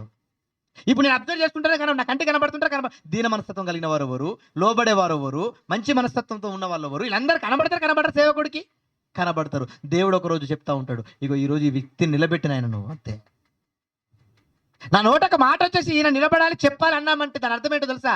ఆయనలో ఉన్న మంచి లక్షణాలు నాకు అర్థమయ్యాయి అంటే దేవుడికి ఇష్టం. ఎందుకంటే వాక్యానుసారంగా కదా మేము అబ్జర్వ్ చేసేది. మా ఇష్టానుసారంగా మేము అబ్జర్వ్ చేస్తామా? వాక్యానుసారంగా అబ్జర్వ్ చేస్తామా?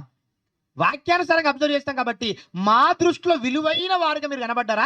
ఇగో మీకు ఒక అవకాశం ఇవ్వబడింది, సేవకుడి నోట ఒక అవకాశం వచ్చిందంటే మీరు ఆల్రెడీ కొంచెం నేను అప్డేట్ అవుతున్నానని అర్థం. మీకు అర్థం? అటువంటి మంచి మనస్తత్వాలు మేము కలిగి ఉన్నామని అర్థం. మీకు అర్థమవుతుందా? ఇప్పుడు సేవకుడి దగ్గరనే మీ ప్రవర్తన బాగలేకపోతే అసలు మిమ్మల్ని హెచ్చించడానికి దేవుడు దిగి వస్తాడా? దేవుడు దిగి వచ్చేసి అమ్మ నిలబడు నువ్వు వాక్యం చెప్పి అంటాడా? ఎవరివ్వాలి అవకాశాలు? దేవుడు సేవకులే కదా అవకాశాలు ఇవ్వాలి. మరి దేవుడు సేవకులు అవకాశాలు ఇవ్వాలన్నప్పుడు సేవకుడు నువ్వు ఎంత మంచి ప్రవర్తన కలిగి ఉండాలి. దేవుడి దృష్టిలో నువ్వెంత మంచి ప్రవర్తన కలిగి ఉండాలని నువ్వు అనుకుంటున్నావో ఎట్ ద సేమ్ టైం అదే ప్రవర్తన దేవుడి పేరట వచ్చిన వ్యక్తి విషయంలో కూడా నువ్వు కలిగి ఉండాలి. అవునా? దేవుడి పేరట నేను వచ్చింది, దేవుడి పేరట వచ్చినా దయ్యం పేరట వచ్చిందా? చెప్పండి. నేను ఎవరి పేరట వచ్చినా? దేవుడి పేరట వచ్చినప్పుడు దేవుడికి ఎటువంటి మీరు ప్రాధాన్యత ఇస్తారో, దేవుడు అంటే ఎంత గౌరవం ఉంటుందో సేవకుడు అన్న కూడా అంత గౌరవం ఉండాలా వద్దా? ఏమైనా దేవుడి పిల్లరా, జాగ్రత్తగా ఆలోచించాలి. దేవుడు హెచ్చించు సమయం ఒకటి ఉంది. డాడీ గారు ఉన్నారనమాట, తండ్రి గారు అన్ని అబ్జర్వ్ చేస్తుంటారు. సంఘంలో ఎంతమంది ఉన్నారో అందరిని అబ్జర్వ్ చేస్తుంటాడు. తెలుసా ఎందుకు అబ్జర్వ్ చేస్తాడు ఆయన? నమ్మకమైన వాడెవడు, దొంగలెవరు, ద్రోహులెవరు అన్నీ చూస్తుంటాడు. కరెక్ట్ టైంలో కరెక్ట్ పర్సన్కి బాధ్యతను అప్పగిచ్చేస్తాడు. డాడీ గారికి పిఏ టు ద డైరెక్టర్ తెలుసా ఎవరు? డాడీ గారికి పిఏ టు ద డైరెక్టర్ ఎవరు? కాదు, జాన్సన్ అండి. పిల్లోడండి. ఎంత చిన్న వయసు తెలుసా? ఆవిడది 17 years ఉంటాయి, 18 years ఉంటాయండి. చిన్న పిల్లోడు. చిన్న పిల్లోడిగా ఉన్నప్పటి నుండి గారి దగ్గర ఏం చేసుకుంటూ వచ్చాడు ఆయన? సేవలు చేసుకుంటూ పెరిగాడండి ఆయన. తండ్రి గారి దగ్గర వదిలేశారు పేరెంట్స్ వెళ్ళి, నాన్న తండ్రి గారు ఈ బాబుని మీ దగ్గర వదిలేస్తున్నాం, మీ సర్వ సేవలు చేస్తాడు, మీకు ఎలా అవసరం పడితే అలా వాడుకోండి. మీకు అర్థం? తండ్రి గారికి మేకప్ చేసేది ఎవరు అనుకుంటున్నారు? తండ్రి గారికి పౌడర్ వేసేది, డ్రెస్ వేసేది, టై కట్టేది అన్నీ ఎవరు అనుకుంటున్నారు? ఆ పక్కన ఉంటాడు పిల్లోడు జాన్సన్. తెలుసా? సెమినార్లో కనబడతాడు. అన్ని 4 రింగులు పెట్టుకొని పెద్ద పెద్ద చైన్ మెడల్ వేసుకొని తిరుగుతూ ఉంటాడు ఆడికి. తెలుసా? అవన్నీ తండ్రి గారు ఇచ్చిన గిఫ్ట్లు, మనలాంటి వాళ్ళు ఇచ్చిన గిఫ్ట్లు. నా తండ్రి గారికి సేవలు చేస్తున్నావు కదా, ఇవన్న నాకు ఒక రింగ్ ఇస్తా, నువ్వు పెట్టుకోనా. ఎవరికి సేవ చేస్తున్నాడు? తండ్రి గారికి సేవ చేస్తున్నాడు. నీకు ఇచ్చేస్తాను, నువ్వు పెట్టుకో.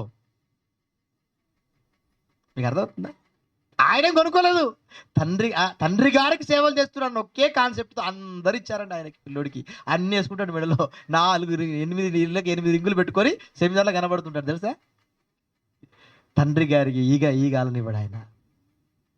జాగ్రత్తగా సేవలు చేసుకుంటూ వచ్చాడు. ఎవరిని బట్టి సేవలు చేసుకుంటూ వచ్చాడు? తండ్రి గారిని బట్టా, దేవుడిని బట్టా? దేవుణ్ణి బట్టి చాలా జాగ్రత్తగా కాపాడుకుంటూ వస్తున్నాడు ఆయనను. ఇప్పుడు తండ్రి గారికి అర్థమైపోయింది, జాన్సన్ సామర్థ్యం కలిగిన నా కుమారుడు, ఈయనకి నేనేం చేయొచ్చు, ఒక్క విషయంలో ఈయనను హెచ్చించవచ్చు అని ఆలోచించి ఏం చేశాడు, ఆయనకి పిఏ టు ద డైరెక్టర్ ఇచ్చాడా? దేవుడు ఇచ్చాడా? ఇప్పుడు సేవకుడికి అనుకూలంగా ఉన్నందుకు సేవకుడు ఇచ్చాడా? సేవకుడికి అనుకూలంగా అంటే సేవకుడు అప్పులు కట్టుకోవాలి కాదు. మీకు అర్థమవుతుందా? సేవకుడు ఏమి కాదు, దేవుడి ఇష్టానుసారంగా దేవుణ్ణి ఎలాగైతే నువ్వు గౌరవిస్తున్నావో, దేవుణ్ణి ఎలాగైతే ప్రేమిస్తున్నావో, అలాగే దేవుడి తరపున వచ్చిన ఎవరి విషయంలోనైనా నువ్వు ఎలా ఉండాలి? తగ్గింపు జీవితాన్ని కలిగి మంచి ఏం చేయాలి? ఉపకారము చేయాలి. మీకు అర్థమవుతుందా? హెచ్చించే సమయం వచ్చిందా? హెచ్చించాడా లేదా? హెచ్చించాడు. మీకు అర్థమవుతుందా? అంటే దేవుడు హెచ్చించే ఆ సమయం కోసం మనం ఎలా ఉండాలంటే తగ్గించుకొని ఉండాలి. తగ్గింపు దీన మనస్సు అనే వస్త్రమును మనల్ని ఏం చేయాలి? ధరింపజేసుకోవాలి. శత్రువులైనా మనం ఏం చేయాలి? దీవించాలి తప్ప శపించవద్దు. మీకు ఇటువంటి మంచి క్యారెక్టర్ మనము కలిగి ఉండాలి ప్రియమైన దేవుని పిల్లలారా. ఇంకే చెప్తున్నటువంటి లూకాసు వార్త 1వ అధ్యాయము 52వ వచనం. లూకాసు వార్త 1వ అధ్యాయము 52వ వచనం. జానగారు చదివి వినిపిస్తారు. లూకాసు వార్త 1వ అధ్యాయము 52వ వచనం. లూకాసు వార్త 1వ అధ్యాయము 52వ వచనం. ఏంటట? సింహాసనము నుండి బలవంతులను పాడద్రోసి దీనులను ఎక్కించేదను. ఏమంటున్నాడు? దీనులను ఎక్కించును. అవునా? లూకాసు వార్త 1వ అధ్యాయము 52వ వచనం. సింహాసనముల నుండి బలవంతులను పడద్రోసి దీనులను ఎక్కించును. దీనత్వం చెప్పాను కదా ఇందాక. దీనత్వం మనసు కలిగి ఉన్నాం అనుకోండి, నేనేం చేస్తాడు తెలుసా? అవకాశం వస్తే సింహాసనం మీద కూడా కూర్చోబెడతాడు. వాటే వండర్ఫుల్ అండి. ఆలోచించండి, ఎవరి చేతిలో ఉంది ఇది? దేవుడి చేతుల్లో ఉంది. దేవుని అనుకరిస్తున్న సేవకుడి చేతుల్లో ఉంది. ఒక మంచి ఎగ్జాంపుల్ చెప్తానండి. చరిత్రలో ఒక మంచి ఆ పర్సన్ మీకు జ్ఞాపకం చేసి ముగించేస్తాను, టైం ఎక్కువైపోతుంది కాబట్టి. రైట్, మనందరికీ తెలిసినటువంటి ఒక మంచి యవనస్తుడు. ఎవరైనా ఐగుప్తు దేశాన్ని పరిపాలించే స్థాయికి వెళ్ళిపోయాడు. ఎవరైనా? యోసేపు. తెలుసా? యోసేపు తెలుసు కదండి. యోసేపు తండ్రి దగ్గర ఎలాంటి మనస్తత్వాన్ని కలిగి ఉన్నాడో మీరు ఆలోచించండి. యోసేపు తండ్రి ఎవరు? ఎవరు చెప్తారు స్త్రీలలో నుండి? ఎవరు యోసేపు తండ్రి? ఎవరు? ఇసాకా? అబ్రామా? ఎవరు యోసేపు తండ్రి? ఎవరు? యాకోబు. అవునా? యాకోబేనా? యాకోబు వృద్ధాప్యమందు పుట్టిన కుమారుడు ఎవరు? యోసేపు. చివరి కుమారుడు కాబట్టి యోసేపు మీద యాకోబుకి ఏముంది? ప్రేమ ఎక్కువ. అందుకే అతనికి ఒక నిలువుటంగిని గుట్టించాడు. చాలా బాగా చూసుకుంటున్నాడు. ఈయన కూడా తండ్రికి చాలా నమ్మకంగా ఉన్నాడు. కుమారుడు తండ్రికి చాలా నమ్మకంగా ఉన్నాడండి. ఇటువంటి ఈ కుమారుణ్ణి తన సహోదరులు ఏం చేశారు? కోపం పెంచుకున్నారు ఆయన మీద. ఎందుకంటే వాళ్ళు చేస్తున్న ప్రతి నీచమైన కార్యక్రమాలు అన్ని కూడా తీసుకొచ్చి ఎవరికి చెప్తున్నాడు? మంచి పనుల గురించి కాదు. మంచి పనులు వాళ్ళు చేయలేదు. మంచి పనులు చేస్తే వాళ్ళని ఈ యోసేపే అప్రిషియేట్ చేసేవాడు. కానీ వాళ్ళలో ఏ మంచి పని కూడా లేదు. వాళ్ళు చేస్తున్న ప్రతి చెడ్డ పనిని తీసుకొచ్చి ఎవరు చెప్తున్నాడు? తండ్రికి చెప్తున్నాడు. ఎవరు? యోసేపు. ఇలా చెప్పడం వల్ల మిగతా సహోదరులంతా ఏం చేశారంట? కోపాన్ని ఆయన మీద పెంచుకున్నారు. ఒక సందర్భం వచ్చేసింది. ఆ సందర్భంలో వాళ్ళకి వాళ్ళకి తినడానికి ఆహారాన్ని యోసేపుకి ఇచ్చి పంపిస్తుంటే అరణ్యంలోకి వెళ్ళి సహోదరులు లెంకుతున్నప్పుడు వాళ్ళు దొరికిన తర్వాత వాళ్ళు ఎటువంటి విషయాల్లో అనుకున్నారు? అబ్బా, కళ్ళలు కనవాడు వస్తున్నాడు, వీడు మా మీద నాయకుడుగా ఉంటాడంట, మేమంతా కూడా వంగి నమస్కరించాలంట, వీడి పెద్ద ఇటువంటి కళ్ళు వీడికి వస్తాయి అని చెప్పేసి ఆయన మీద విమర్శతో ద్వేషముతో ఏం చేశారు? ఆయన్ని ఏం చేశారు? ఎవరికి అమ్మేశారు? ఇస్మాయేలీలకు అతన్ని అమ్మేశారు. వాళ్ళు తీసుకెళ్ళి పొంతిఫీరోకి అమ్మేశారు. పొతిఫరోకి అమ్మేశారండి. మీకు అర్థమవుతుందా? ఐగుప్తు దేశంలో ఉన్నటువంటి రాజు అయినటువంటి పొతిఫరో, అంతేనా? పొతిఫరోకి ఆయన అమ్మేశారు. అమ్మేసిన తర్వాత ఈయన ఆ రాజు దగ్గర ఎలాంటి క్యారెక్టర్ కలిగి ఉన్నాడు మీరు ఆలోచించండి. ఏసేపు రాజు దగ్గర ఎటువంటి క్యారెక్టర్ కలిగి ఉన్నాడు? ఆదికాండము 17వ అధ్యాయం మీరు చదవండి, తర్వాత రాసుకోండి. ఆదికాండం 17వ అధ్యాయం అంతా కూడా మీరు చదివే ప్రయత్నం చేయండి. అక్కడ అది 17, 18, 19 వరకు చదవండి, 20 అధ్యాయాల వరకు చదవండి. అక్కడ ఈ సందర్భాలన్నీ కూడా మీరు జాగ్రత్తగా కనబడతాయి. అక్కడ ఎలాంటి క్యారెక్టర్ కలిగి ఉన్నాడు ఆయన? చాలా దీన మనస్తత్వం అండి. దీన మనస్తత్వం. ఆయన దీన మనస్తత్వం, నమ్మకత్వం, గౌరవం, లోబడతత్వం, ఇవన్నీ లక్షణాలు ఆయన ఉండడం వల్ల ఆ రాజు ఏం చేశాడో తెలుసా? ఏం చేశాడు? తన ఇంటంతటి మీద ఆయన ఏం చేశాడు? అధికారికంగా నియమించాడు. అధికారిగా నియమించాడు ఇంటంతటి మీద. నా ఇంటికి అధికారం ఎవరంటే నేను కాదు, నా ఇంటికి యజమానుడు ఎవరంటే నేను కాదు, నువ్వే. సర్వ అధికారాలు. చూస్తారా మాట ఎంత వండర్ఫుల్ ఉంటుంది? ఆదికాండము 37వ అధ్యాయం, క్షమించండి 17వ అధ్యాయం అని చెప్పాను కదా, 37వ అధ్యాయం. ఆదికాండము 37వ అధ్యాయము.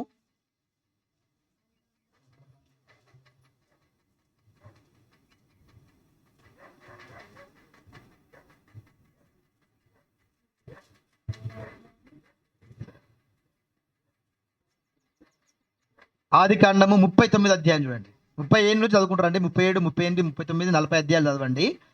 రైట్. 39వ అధ్యాయంలో ఒక మాట చూద్దాం. 39వ అధ్యాయము 9వ వచనం. నీవు అతని భార్యవైనందున నిన్ను తప్ప మరి దేనిని నాకు అప్పగింప ఉండలేదు. మీకు అర్థమవుతుందా?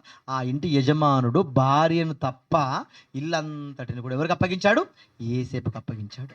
ఈ భార్య ఆయన మీద కన్నేసింది. ఎలాగైతే ఇతను లోపరుచుకోవాలనుకుంది, ఇతను శయనించాలనుకుంది. అనుకున్న ఈవిడ ఏం చేసింది? ఆయన్ని ఎప్పుడెప్పుడు దొరుకుతాడని, ఒంటరిగా ఎప్పుడు దొరుకుతాడని కాచుకొని ఉంది. ఒక సమయంలో ఒంటరిగా దొరికాడు. దొరికిన వెంటనే ఆయన ఏం చేసింది? లొంగపరుచుకోవడానికి ప్రయత్నం చేసింది. ఆయన పై వస్త్రాలను అలా వదిలేసి పారిపోయాడు. పారిపోయిన తర్వాత ఏం జరుగుతుంది? ఈయన మీద నిందారోపణ లేసిన రాజు ఉగ్రుడైపోయి అతను తీసుకెళ్లి చెరసాలలో బంధించిన ఎక్కడ కూడా తన ఏంటది నమ్మకత్వాన్ని ఎక్కడ కూడా కోల్పోలేదు. జాగ్రత్తగా కాపాడుకున్నాడు. మీరు జాగ్రత్తగా ఆలోచించండి. ఇంటంతటి పైన అధికారాన్ని ఆయనకి ఇచ్చాడు అంటే నిజంగా ఆయన ఎంత నమ్మకస్తుడు అయి ఉంటే ఇంటి అధికారాన్ని ఇస్తాడు. మీరు ఆలోచించండి. అవునా కదా? ఎంత స్థాయికి హెచ్చించాడు. ఆ సమయంలో కూడా ఆయన నమ్మకత్వాన్ని పోగొట్టుకోలేదు. ఇంటిలో నమ్మకంగా ఉన్నాడు, చెరసాల్లో వేసిన నమ్మకంగా ఉన్నాడు. మరలా ఆయన అవసరత ఏర్పడగానే ఆయన మరలా ఏం చేశాడు? పిలిపించుకొని ఆయన చేత కలభావాన్ని చెప్పించుకున్న తర్వాత ఆ ఐగుప్తు దేశానికి ఆయన ఏం చేశాడు? రాజుగా నియమించాడా? రాజుగా నియమించలేదా? రాజు తర్వాత రాజు అంతటి స్థానాన్ని ఇచ్చేశాడు ఆయనకి. సగరాజ్యం నీదే అన్నాడు. మీకు అర్థమవుతుందా? రాజ్యం మీద సర్వాధికారాలు ఇచ్చేశాడు. ఎవరికి? ఏసేపుకి. ఎందుకు ఇచ్చాడు మీరు చెప్పండి. ఇప్పుడు ఇక్కడ ఎందుకు ఇవ్వబడ్డా ఆయనకు అధికారం? ఎందుకు ఇవ్వబడింది? కేవలం దేవుడి విషయంలో నమ్మకంగా బ్రతికాడు. పాపం చేయడానికి ఎక్కడ కూడా చోటు ఇవ్వలేదు. ప్రతి విషయంలో లోబడ్డాడు లేదా? ప్రతి విషయంలో లోబడ్డాడు. ఆలోచించండి. ఎంత తగ్గింపు జీవితం ఉంటే అంత ఎత్తుకు ఎదిగిపోతుంటామండి. ఎంత తక్కువ స్థాయిలో మనము ఒదిగిపోయి ఉంటే అంత ఎక్కువ స్థాయిలోనికి దేవుడు మనల్ని తీసుకెళ్తుంటాడు. కాబట్టి ప్రియమైన దేవుని పిల్లరా, జాగ్రత్తగా ఆలోచించండి. మిమ్మల్ని మీరు హెచ్చించుకోకుండా ఎప్పుడు కూడా తగ్గించుకొని ఎదుటి వ్యక్తికి నీకంటే నేను బలహీనుడు అన్నట్లుగానే తగ్గించుకొని దీన మనస్తత్వం అనే ఆ వస్త్ర అలంకరణను మీరు ధరించుకొని మీరు దేవుని దృష్టిలో గొప్పవారిగా ఉంటే దేవుడు మిమ్మల్ని హెచ్చించే సమయం ఒకటి వస్తుంది. చివరిగా మొదటి రెఫరెన్స్ చదువుకొని ముగించేసుకున్నాం. పేతురు రాసిన మొదటి పత్రిక 5వ అధ్యాయం 6వ వచనం. పేతురు రాసిన మొదటి పత్రిక 5వ అధ్యాయము 6వ వచనం. పేతురు రాసిన మొదటి పత్రిక, దేవుడు తగిన సమయమందు మిమ్మును హెచ్చించునట్లు ఆయన బలిష్టమైన చేతుల క్రింద దీన మనస్కులై ఉండండి. ఎవరి చేతుల కింద? దేవుడి చేతుల కింద మీరేం చేయాలి? దీన మనస్కులై ఉండండి. ఆలోచించండి, మంచి నిర్ణయాలు తీసుకోండి. ఇంకా చాలా సందర్భాలు ఉన్నాయి, బట్ ఎక్కువ సమయం అయిపోయింది కాబట్టి ముగించేస్తున్నాను. ఈ విషయాలన్నీ కూడా ఎంత ఎక్కువగా మీరు ఆ జ్ఞానాన్ని నేర్చుకుంటే అంతగా ఒదిగిపోవాలి. మీకు అర్థమవుతుందా? మీరు ఎన్ని సబ్జెక్టులు విన్నా కూడా సేవకుడు ఖచ్చితంగా ఏం చేయాలి? లోబడి ఉండాలి. నాయకులకు లోబడి ఉండాలి. మీ ఎదుటి వారి యొద్ద కూడా మీరు ఏం కావాలి? లోబడి ఉండాలి. ఆవిడ నువ్వు గొప్పదానివి, నువ్వు బాగా నీ జ్ఞానం వచ్చాను అనుకో, నువ్వేమనాలి? అవును నిజమే, నాకు బాగా జ్ఞానం వచ్చు అంటావా?